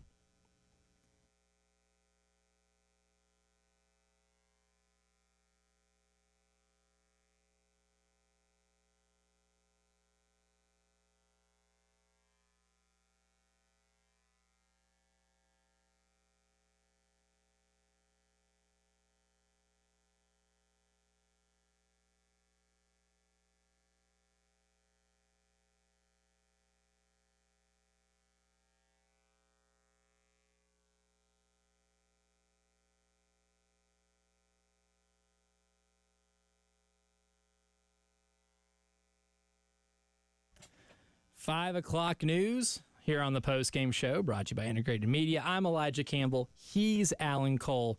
We are having fun, and thank you for joining along and having some fun with us. So let's go ahead and start to the story that we were just talking about earlier. There is not an expansion of the college football playoff. That is not expected until at least next year. We were pretty set in stone that we were going to have 12 teams once again in 2025. Or more so 2026, because that's when the actual event is being played. But Ross Dellinger tweets out today and reports that, quote, college football playoff executives in a call today unanimously adopted a move to straight seeding for this year's playoff. Sources tell Yahoo Sports. Teams will be seeded directly on the rankings 1 through 12, eliminating the concept that designated the top 4 seeds for conference champs. And Alan and I were both in agreement in the last segment that this is a good move, and Alan took the time to go and look and see how would this year's college football, or this past year's college football playoff looked if we adopted this seeding format originally. Yeah, first of all, before I do this, I just want to say that also I think this is better just for a casual fan who wants to follow the sport. Remember last year they would do the releases and they'd do the rankings, and they'd have to like cut to another screen where it's like, okay, this is what those rankings mean for these seeds, and you know, my team's ranked 12th. Why aren't they in the playoff? Well, because the team ranked 13th has won their conference. It was a whole mess. So now it's just if you're first, you're the 1 seed. If you're second, you're the 2 seed. If you're 12th, you're the 12 seed, whatever. So I do like that part. As for the matchups that I teased, tell me what you think of this. If you take the same 12 teams last year, here's what you would have had with this new format they're going to this year. You would have had Oregon, Georgia, Texas, Penn State getting the byes. That's your top 4. Okay. And then your 4 first-round games would have been Notre Dame, Clemson, and South Bend. These are the campus round. Yes. You would have had Ohio State, Arizona State in the shoe, Tennessee and SMU at Neyland. Ooh. And then my personal favorite, as I think it's much more likely that, you know, smaller schools are going to get to host games now, that the SEC and Big Ten is going to get the byes past the campus round usually every year. You would have had Boise State at Indiana on a campus college football game in Bloomington if you had this format last year. I don't know about you, but a college football playoff game in Bloomington on campus in December sounds like a great time. Sexy matchup to me. And I hope whoever this year's Indiana is, whoever that team that comes out of nowhere that you wouldn't think is going to be good, and maybe they finish 7th or 8th, and now they'd be in a campus spot when they wouldn't have last year. I hope it's somewhere random, somewhere fun, somewhere you wouldn't normally expect to see a college football postseason game played. I don't know. How sick would it be if Syracuse finished 8th in the country? We got a game at the Dome or something. I don't know. A college football playoff game at the Carrier Dome. Throw it out however you want to throw it out. Would go pretty hard. Washington State. We're going to the Palouse, baby. Yes. Boise State. I mean, they were 9th here. You get Boise State 1 spot higher. We get a game on the blue turf in the playoffs. Oh, my God. Yes. I think it creates better matchups later. You're giving what I think, again, Oregon, Georgia, Texas, Penn State, who I think most people would say were among the 4 best teams. Get your byes there. This also means Notre Dame could get a bye in theory if they were one of the 4 best teams. They wouldn't have been allowed to before this format. They were 5th by last year's rankings, so they wouldn't have anyway, but that's possible now. And like I said, it's more fun games. They got the money part squared away. And in theory, you're not going to have something like what happened last year where Oregon goes 13-0, and they still have to play Ohio State in their first playoff game. In a quarterfinal. In a quarterfinal, yeah, exactly. Will that actually happen? I don't know, but in theory, you have avoided that situation happening again. I am now curious. You put me onto the train of thought of who the next Indiana is going to be. And that's going to be one of my fun projects this summer is when we get up into media days, looking at all the Big Ten schedules, because that league is just so bleeping big that you can maneuver your way without ever having to play any of the top 4, sometimes 5 teams, and being like, okay, this team looks competent enough.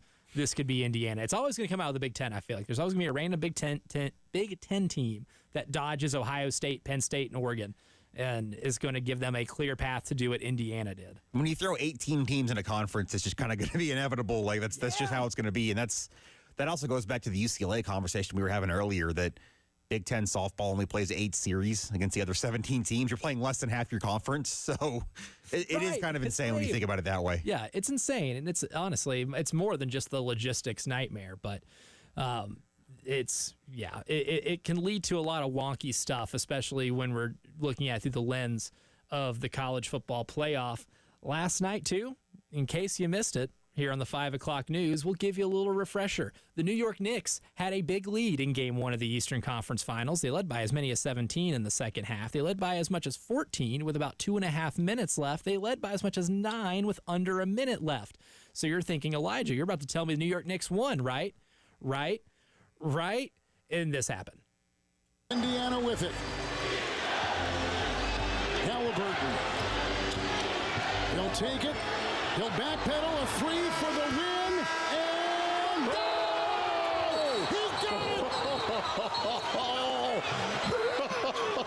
That sound you just heard, along with the maniacal laughing of Reggie Miller, who is a man who has done that in that arena before, was Tyrese Halliburton hitting a step-back 3 at the buzzer. Well, we thought it was a 3. A step-back long 2, because after review, his foot was on the line, so it sent the game to overtime as opposed to, ending it. And that thud you heard was the ball hitting the back heel of the rim and getting a hand of God bounce, where it bounces straight up and drops into the net, where it felt like that ball was in the air for about 5 minutes. And then Indiana goes on in the overtime period to take care of business and ultimately win by 3. It was one of the, and this is obviously, as we talked about earlier, a Pacers team who has already done this 2 times in the playoffs. And last night was the 3rd kind of similar win, but that was the most stupefying of all of them, I think. Just watching the way that went down. You're down 9 points with less than a minute to go in a basketball game. Like, that just doesn't happen. You know what I mean? Like, in those other 2, they were down, was 7 both times, right, in the last minute? Yep. Like, you just think about the math of pulling back 9 points in an NBA game in less than a minute when the Knicks didn't really give it away. I think they had, 1 turnover in the last minute? Just the offensive foul call, but not really. Like, they weren't, throwing the ball out of bounds, and they weren't, taking a bunch of dumb shots. It was just the Pacers, everything they put up went in for about a minute there. And I guess the Knicks did miss a couple free throws, but they didn't miss 8 free throws. Right. It wasn't a Memphis 2008 national championship game type ending where they just couldn't hit anything. It was unbelievable to watch. And you talk about just setting the stage for the rest of a series in terms of drama, and you have that happen in Game 1. It's going to be fun, and I hope it goes the distance. I hope it does, too. I really do. But when you asked how can an Indiana Pacers team down 9 with less than a minute left come back, well, you'll see the highlight of the shot that we just played for you all over SportsCenter, all over social media. But Aaron Nesmith did hit 5 consecutive threes late in that game and shot the Indiana Pacers back into it. And he's a legend, Aaron Nesmith. He's from the state of South Carolina. He is. That's right. Porter Gowd. Yeah, Porter Gowd legend, Aaron Nesmith. And the leading scorer on the worst basketball team I've ever covered in my life. If you would have told me then that Aaron Nesmith is going to the NBA, I'd be like, yeah, absolutely. I mean, he's the only bright spot on this team right now. They've lost all their SEC games, but at least Aaron Nesmith is making almost 50% of his threes this year.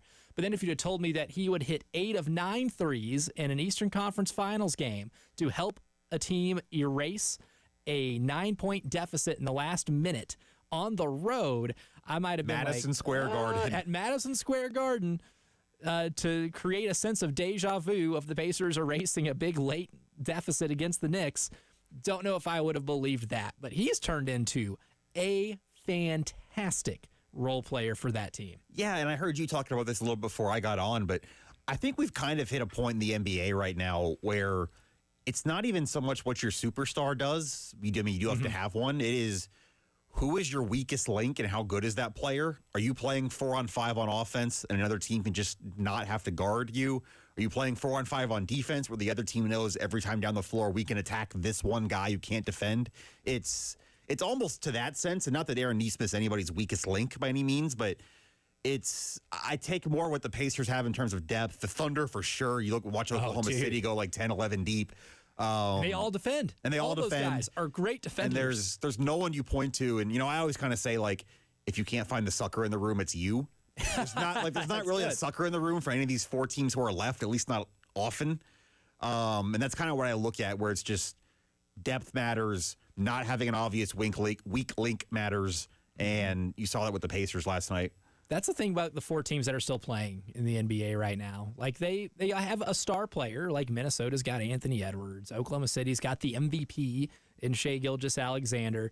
The Knicks have Jalen Brunson, who's turned himself into a star, and the Pacers have Tyrese Halliburton. But with the common denominator, like you pointed out, all the guys that come off the bench are playable guys that are really good. You use the word playable there. Yeah. That's the thing. Guys that are not so bad, you have to staple them to the bench. Exactly. Not so bad that you have to keep them there and you're only coming in to give, the starter a rest, but like it's depth that you can rely on. And it's going against a lot of the grain of how teams have been building here, especially in the last couple of years, like with the Clippers, trying to pair up Paul George and Kawhi Leonard, and the Sixers trying to do that with Paul George and Joel Embiid, and we saw that worked. And the Suns getting bought by Matt Ishbia and him having what Bill Simmons calls new owner syndrome, which is a real thing where it's like, I want to just put my thumbprint on this. We're going to trade for Kevin Durant, and by doing so, we're getting rid of all of our good role players. And we've seen how well that's worked for the Phoenix Suns. They didn't even make the playoffs this year, despite having 2 All-NBA caliber players.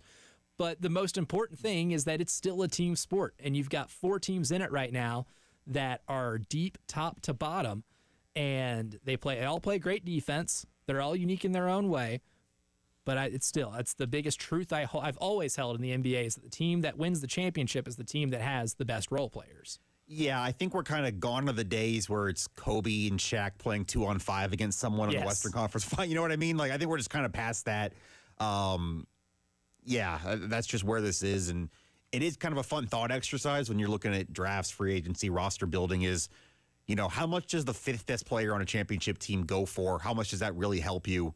And I think what we're learning more and more, especially in these playoffs, is, your 5th best player matters a lot more than maybe it ever has. Yeah, and that's why somebody like Colin Murray-Boyles, I think, is going to be a top 10 pick, not because he's going to be an all-NBA caliber player. I'm not saying that he can't be, but what Colin is the perfect role player for a team because of how well he can defend multiple positions, how great of a passer he is, and not just being a willing passer, but being an ace passer to be maybe the fulcrum of an offense and how you move and guys without the ball. But he has like a Draymond Green type archetype to him that is going to make a team that is missing that type of player really good. If you looked up in 3 years and Colin Murray-Boyles was the first guy off the bench for a team that made the finals, I wouldn't be the least bit surprised. Nope. Not. Can you imagine him on the San Antonio Spurs right now? Right. The value he brings to the Spurs. The Spurs got a foundation of stars and scoring talent. They need more of those guys that can just defend. I mean, I think if let's say San Antonio he falls into their lap, which I think they're at like 13 or 14, something like that. Yeah, that sounds right. They have the number 2 pick, and then they're also in the back end of the lottery. But if he falls into their lap right there, that's the easiest decision they can make because I think he helps them automatically. So, NBA playoffs fun. Colin going to get drafted. I think he's top 10. I do too. I feel pretty good about that. If nothing else, you talk about the defense, the way Colin Murray-Boyles not just defends, but is willing to defend, and you saw that even on a horrific team last year, how, the effort, the willingness to get out on screens and things like that. I think that makes him playable as a rookie, even while that offensive bag is still developing. Oh, for sure. And then, especially on a team, he's going to go to a bad team, a team that at least missed the playoffs this year. Yeah. And that makes him playable right away, and you kind of go from there. But I agree, he's going to be the highest drafted South Carolina men's basketball player ever. Would he be if he got top 10? I should know that, but I think he would be. Because Alex English, I don't believe, was even a first-round pick. No, and then you go back to Draft was a like little Ronaldo different. Balkman was like 16 or 17 or something. He was back end, yeah, or middle of the first round. Obviously, we know how Gigi went. Yeah, I think you would be. Yeah, I think so too. Unofficially, we could say unofficially, Yeah. it would be the highest Gamecock or the highest picked a Gamecock's ever been in the NBA draft. That's our 5 o'clock headlines brought to you by our friends over at Integrated Media. And when we come back, Bill Connolly released his offseason SP Plus rankings. And there's something in there, what he says about the South Carolina defense, that if his projection comes to fruition, we're talking about this Carolina team in January? Yeah, I said it. I'll tell you exactly what Bill had to say, where he ranked the Gamecocks when the post-game show continues.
Bill Connolly is the best of the best. If you're a stat dork like me and you love projections, you love computer models, and you love KenPom, which I rely on heavily during basketball season, well, Bill Connolly's SP Plus is like the closest thing we have to something like that at the college football ranks. And he does team projections, and he's got his post-spring SP Plus rankings. So as soon as I got that app push notification, I almost had my thumbs get ripped off my hand trying to get to it to be able to read it as fast as humanly possible, because I wanted to see where this Gamecock team is. And right now, he's got South Carolina at 17 overall. But that's not the thing that made my eyebrows raise, because when we look at this team going into the season, the biggest question mark would be, how do you fill the gaps of the departing players on the defensive side of the line? You had 5 defensive players drafted, and your defense was one of the best in the country last year. You got a lot of players coming in from the transfer portal that might be unknowns, like your Sean Murphy, who had a good end to his season last year at Florida State, or a Gabriel Brownlow-Dindy, who was a phenomenal high school player, one of the highest-ranked recruits in the nation, just didn't pan out at Texas A&M. Can you get that out of him at South Carolina? Those are the type of questions we have with the defense. But in Bill Connolly's SP Plus rankings, he's got the Carolina defense projected to be 15th in the country. And Alan Cole, if this South Carolina defense has an SP Plus ranking of 15th in the nation, this is a team with his offense as good as they are that will be playing in January. I can get on board with that. For those who don't know about Bill Connolly, oh, Jesus. Yeah, unplug the headphones. Unfortunately, the best headphones we have laying in there have the shortest cord to them, so your range of movement. Got so excited there, I ripped the cord. Ripped the cord right For those out. who don't know about Bill, I'm a big Bill Connolly guy. I used to work at SB Nation. He's been they bought his projection system at ESPN off of 5 years ago now, something like that. 2/3 of this formula is returning production. Returning does include transfer portal. Yep. So that anybody coming onto your roster who's played college football and what they've been able to produce. Then the other third's a combination of recruiting rankings and just overall program health, coaching, things like that he's able to quantify. Yeah, I'm with you completely. If your defense really is a top 15 defense in America, and I'm sure some of that's the returning production, like you said, that's a lot of the formula, and they do have some players back from this defense last year. But man, if it's that good and what I think is going to be a better offense than Bill does, he's got him at 24th. He does. In this projection right now, which I thought was interesting. And the sky's the limit, man. And I know the schedule's tough. We were just talking about it in the break that 6 out of your 12 opponents are actually above you in SP Plus right now. Those 17 are your 17th place. 6 of your opponents are in the top 16. All that being said, man, I think if Lenora Sellers is kind of an intangible, for lack of a better term, of just can kind of make. I think about the Missouri game, the Clemson game, can just kind of make up things in the margins if you're close. Yeah. And I think South Carolina is going to have the better quarterback on the field in, if not every game this year, all but 1 or 2. Yeah. There's room for a Nussmeier LSU debate, a Klubnik Clemson debate. But if nothing else, I think we talk about Alabama, who's number 2 in this ranking right now. And you have a better quarterback in Alabama and Ty Simpson, I think. Yeah, definitely. I'm not sold on Simpson. I'm on a believe it when I see it basis with Simpson, just because I feel like if he was that good, he would have won the job already, because he's been there for 3 or 4 years. And as somebody who watched a lot of him in high school, he's from Tennessee, from Martin, Tennessee. And I will say this, the competition he played in high school wasn't enough to inspire you to be like, oh, he's SEC football ready. So I'm going to believe it when I see a basis with him, and I'm not completely sold on what their offense looks like this year. I think Alabama is incredibly gettable. I agree. I can't even. That's such a weird thing to even say about a South Carolina football team, that Alabama's incredibly gettable. Alabama is gettable. No, I think you have some legs there. That's going to be a tough stretch. You've got that LSU, Alabama, Oklahoma, Ole Miss 4 weeks in a row there in October through November. But again, you run down the schedule, you run down the opponents. I think you feel okay about this, at least the way it breaks to start, right? You talk about the SP Plus. He's got Virginia Tech at 46th on there. I think we would all agree South Carolina's got a better roster and definitely a better quarterback than Virginia Tech. Yep. Then it's your FCS game against South Carolina State. FCS team's not included in this. And then it's 3 teams in the SEC you're ranked higher than, which I know rankings aren't gospel, but Vanderbilt here. You go to Missouri, breaking in a new quarterback out there, and you got Kentucky back here, who you've beat pretty soundly the last 3 years. Not soundly all 3 games, but in general. Yeah. So last year, very soundly. Yeah, last year, very soundly. So you look at it, the whole picture, you look at the way the schedule breaks, the returning quarterback, and you're right, the defense is the question. If we wake up on December or whatever after the Clemson game and you are the number 15 defense in America, I think you're like 10-2, and we're talking about maybe a college football playoff game at Williams-Brice Stadium, which would be unbelievable. God, would be amazing. Would be so much fun. And I think they can reach that ceiling if the defense does perform to that. And my biggest thing with the defense is, will you be able to continue to stop the run without the guys that were here last year, right? Like you lost some really good run stoppers. And do you have an edge rusher opposite of Dylan Stewart who can have the Kyle Kennard effect? I'm not saying that person needs to win the Nagurski, but I think that person needs to be able to take advantage of some of the more favorable matchups he's going to get on the offensive line, whether it be Brian Thomas Jr., whether it's a Sean Murphy, right? Desmond Umeozulu, right? I mean, if those guys can take advantage of all the attention Dylan Stewart's going to get, I mean, Dylan Stewart was listed in an ESPN article earlier this week talking about like the best non-quarterbacks in college football. Adam Rittenberg wrote it, like the list of the best non-quarterbacks in college football, and fourth on this list is Dylan Stewart. And here is the fun quote in it. This is from an SEC coordinator in this piece.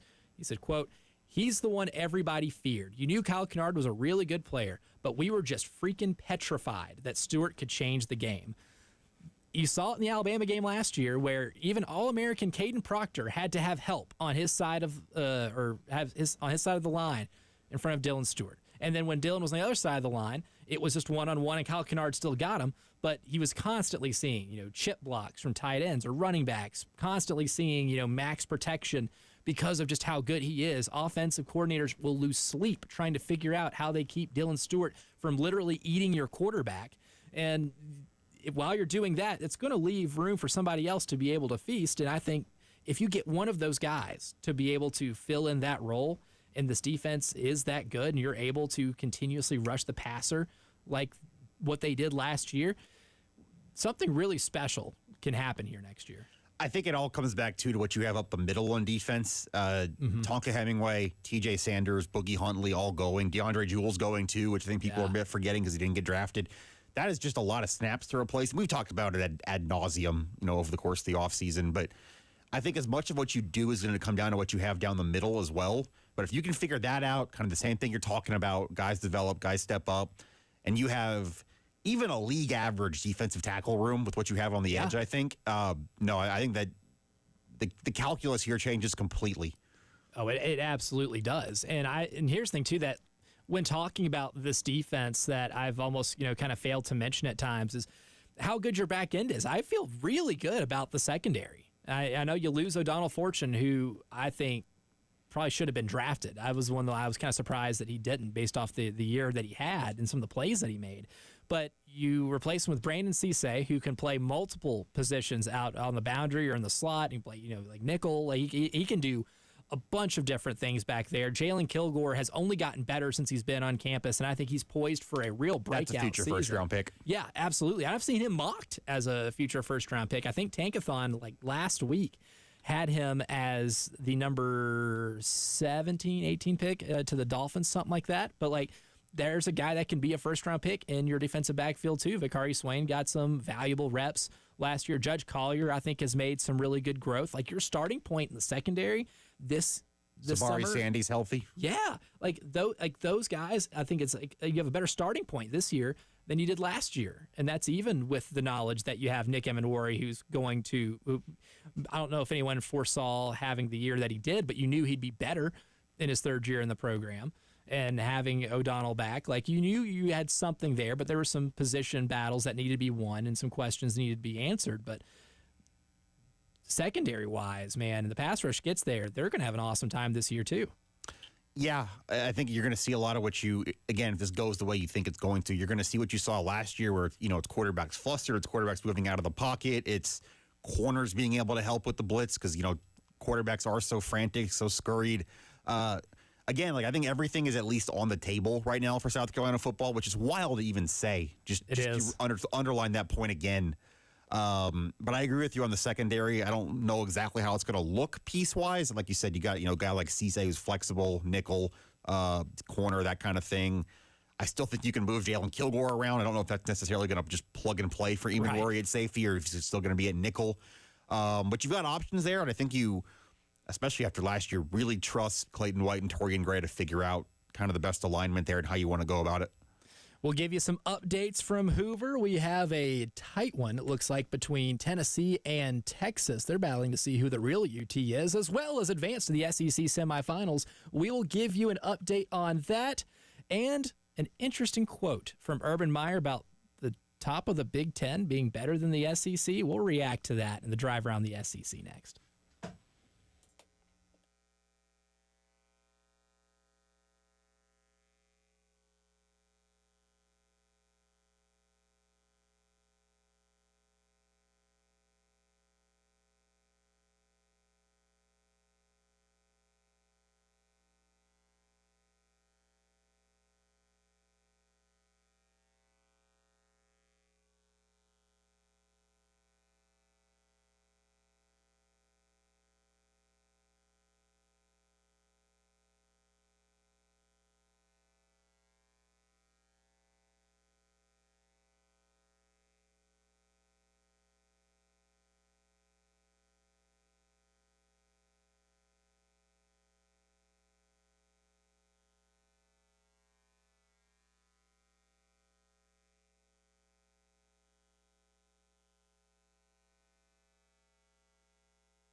From the Wetzel's Automotive Traffic Studios, I'm Elijah Campbell. The few accidents to get to you that are causing some issues on the roadways, starting with an accident that's got the right lane blocked completely on 26 eastbound after Piney Grove Road near exit 104.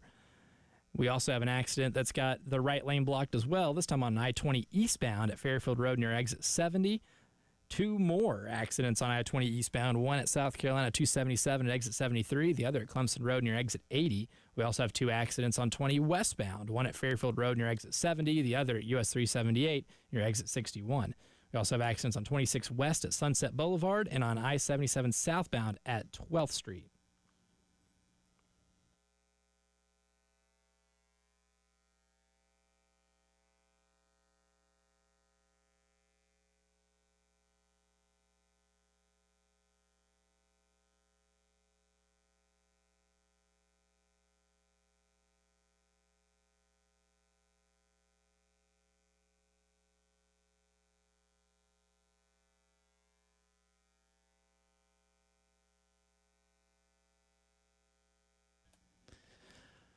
We'll take a quick drive around the SEC here because we do have some news that has been breaking in just the last little bit over the course of the last segment or two.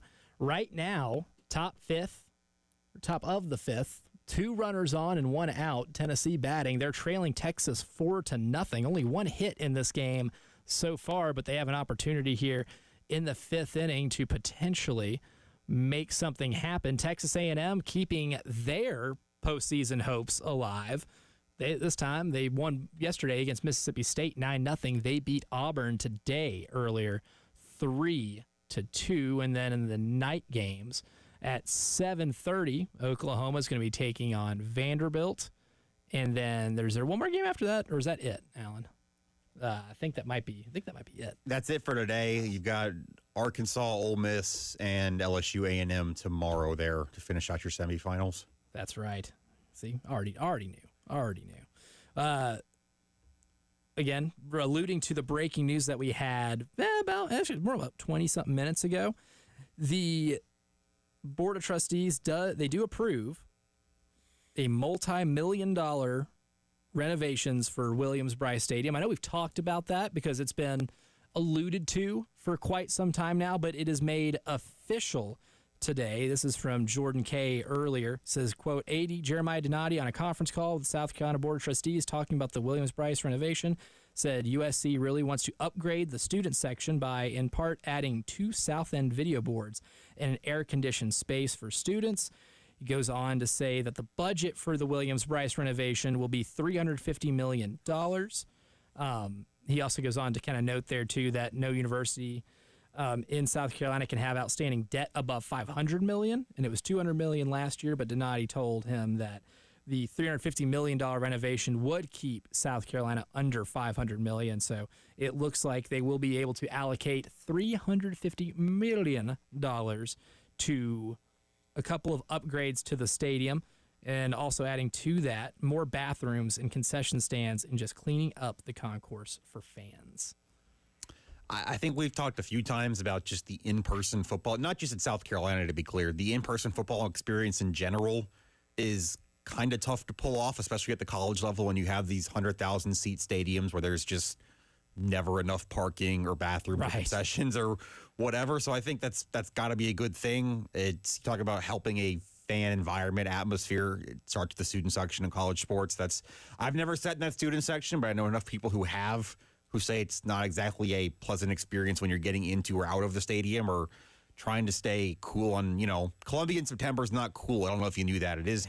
Those early season games do get warm. So I think that's probably a good thing. And I mean, $350 million is not really a number I can comprehend, and you probably can't either. But no, we'll never see that money in my life. If they say they have enough money for it, they've got enough money for it, I guess. I'll believe them. Yeah. I'll take their word for it. But the one thing that was really fascinating is adding that extra scoreboard or video board, because that's the one thing I can imagine. Now, again, I, like you, have not watched a game in the student section at Williams-Brice, but I can imagine if I wanted to see a replay of something, not enjoying having to turn my head around. You got to crane your neck. It's only the one Jumbotron. Right. So I think it's very beneficial from the student perspective to be able to have something across the field they can look at as well. And I think aesthetically that's going to help how the stadium looks as well. So, I mean, it's a good step in the right direction. I hadn't looked at Jordan's story yet. Was there a timetable on that? Did you see? Obviously that's going to take several years with construction, but how does that look in time-wise? I did not get to that part yet. I didn't even know this was approved until, my man Terry Ford texted me, was like, hey, check Twitter. And I was like, all right, you got it. and saw that. I was like, yep, we need to hit on that here in this segment. So still more to learn about it. We'll definitely talk about it tomorrow as well. Because it's something we've kind of expected for a while that this was going to be approved. So this isn't like this is a shocking development. It's more of the hay is in the barn now for this to be able to be done. It is a thing that exists with actual renderings and a plan for, we talk about like shovels in the ground. It sounds like there is a shovels in the ground. At least there's money for shovels in the ground, maybe an actual date now to actually get Williams-Brice Stadium renovated, as it's been talked about for a long time. Yeah, absolutely. So that's kind of the big news right now. And we'll round out the drive around the SEC here. Alan, I'll go ahead and ask you, because now we've gotten to watch the SEC tournament a little bit. We're seeing this whole thing unfold. I want you to tell me if this take is crazy or not. I still firmly believe Arkansas is going to win the national championship. I don't think it's crazy, because I don't think there is a head and shoulders team in college baseball this year that's above everyone else. I don't think that would be my pick right now. But I think Arkansas is in the mix, and I would be surprised they're not in Omaha. It's just, if we got time here, walk me through that. Like, what's the Arkansas above everybody else thing for you right now? To me, it's just the power. Yeah, it's just and it's so consistent. And now the top end pitching isn't what it's been the last few years. You don't have like a Hagen Smith that's the tall left-hander who's throwing 99, 100, right? Like, and has a stupid strikeout per 9 total. His was like 17 last year. It was ridiculous, a ridiculous stat. But you don't have that, but you still have good enough pitching that I think is going to be suitable to be able to win. I think I trust enough of what they have in the bullpen, and Dave Van Horn's a good enough coach, especially when it comes to managing pitchers, that I think that can take care of itself once we see them finally play in Hoover. I feel like we've been playing this tournament the entire week, and we have not seen them play yet. Weird to me, I was there. Yeah. Like, it's weird watching, that was South Carolina was in this thing 2 days ago. 2 days ago. And Arkansas still hasn't played. Yeah. Still haven't played in it. But I just think the combination of that and the power they seemingly found under the mattress over the offseason is why I'm so sold. Kind of to that same point, going back to your old neck of the woods, I'm kind of talking my way into Vanderbilt right now. I mean, they were 7-7 in the league through 14 games, and they're 12-4 since, I guess that would be. J.D. Thompson's been a stud. The pitching staff's crazy deep. They finally figured out some power there. You've got Brody Johnson and Braden Holcomb hitting double-digit homers. Tim Corbin checks the box. Dave Van Horn does. I don't know. It feels weird that we weren't talking about Vanderbilt in that context the last couple years, but I feel like it. I mean, they're going to be a national seed. They're going to have a home regional, a home super, and we haven't seen them play yet either. They go tonight in Hoover, but I don't know if that'd be my pick, but I'm kind of starting to talk my way into Vandy right now. It would definitely. I mean, I wouldn't be shocked if that happened at all, just because Tim Corbin's that great of a coach, and that program they've got there. That's another one, kind of like Arkansas with Dave Van Horn. I don't have to see like the pitching specifically, or even have to see a lot of numbers. All I need to know is that guy coaching the team, the pitching's going to be good. Yep, agreed. It's definitely is. I think Vandy's probably got the best staff in the country numbers-wise right now. Yeah, it's definitely deeper, really, than anybody else can just throw out there on a weekend. That's going to help them out a lot, too. And that was our drive around the SEC, brought to you, as always, by Herndon Chevrolet. We'll go ahead and take a quick break, and when we come back, it's day 2 of your boy taking on the internet. We have picks against the spread. You guys have picked against the spread as well. I went 2-0 yesterday. This is my victory lap. We'll see if I get to take another one tomorrow as we round out today's show.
Final segment of today's show.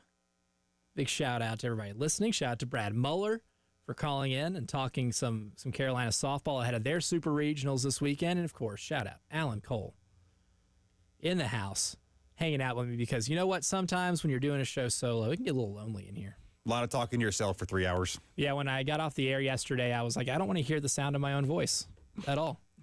Where is Jay? Is it just vacation?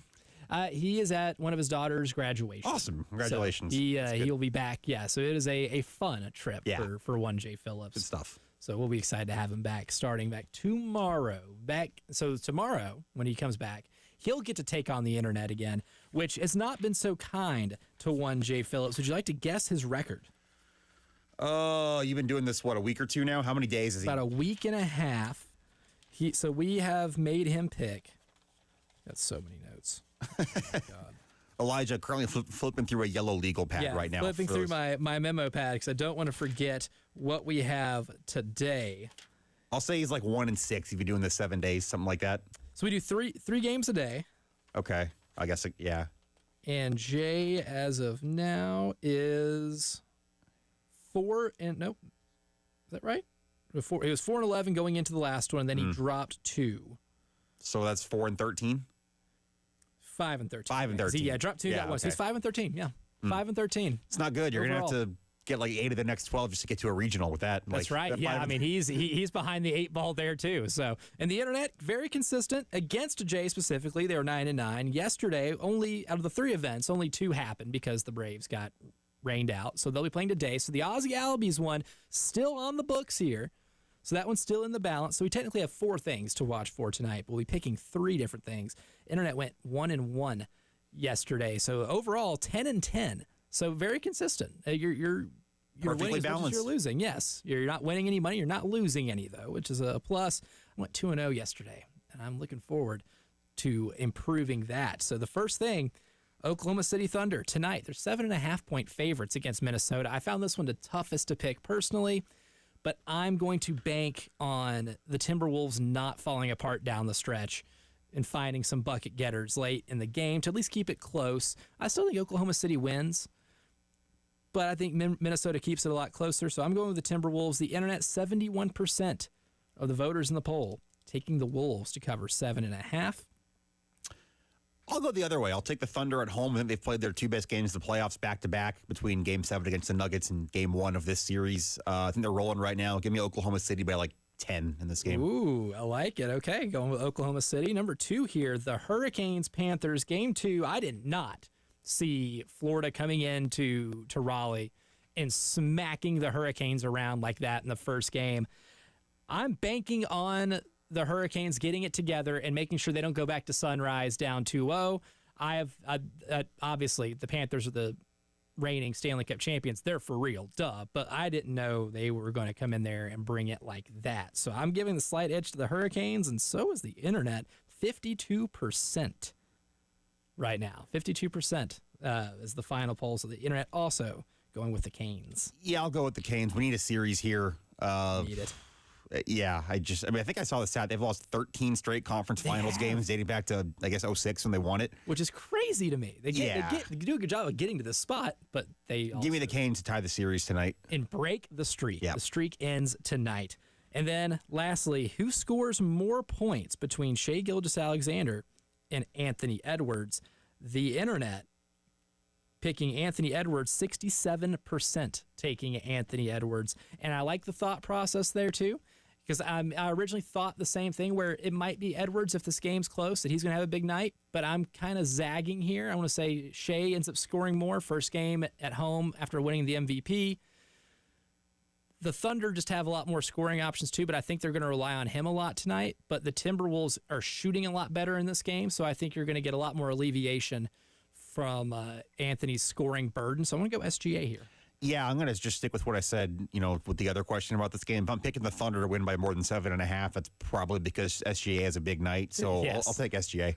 SGA as well. So now it's Elijah and Alan versus the internet. And hey, Alan, all you got to do is win 2 of these, and you're above 500, and you're better off than Jay. That's true. I don't know if I will. I guess if the Thunder can do it by themselves with SGA and the team win, but What's the Ozzy Albies prop? I missed your show yesterday. Over under 1.5 hits, runs, RBI. All of that total.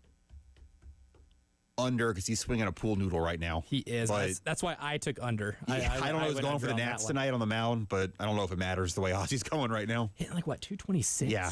That's been tough. Like, they need him. Yeah, really. To step up a little bit. I know you got help on the way with Ronald coming back, and sooner rather than later. I know he's probably any day now at this point. Yeah. I know he played a full 9 innings at AAA last night. Yeah, so he's got to be coming back. And then Strider, once he's finally healthy, honestly, I still expect the Braves to at least, when I say catch the Mets and Phillies, I think they live within the ballpark of 4 to 5 games within them for the entire season. And I wouldn't be surprised at all if they caught him and took a lead.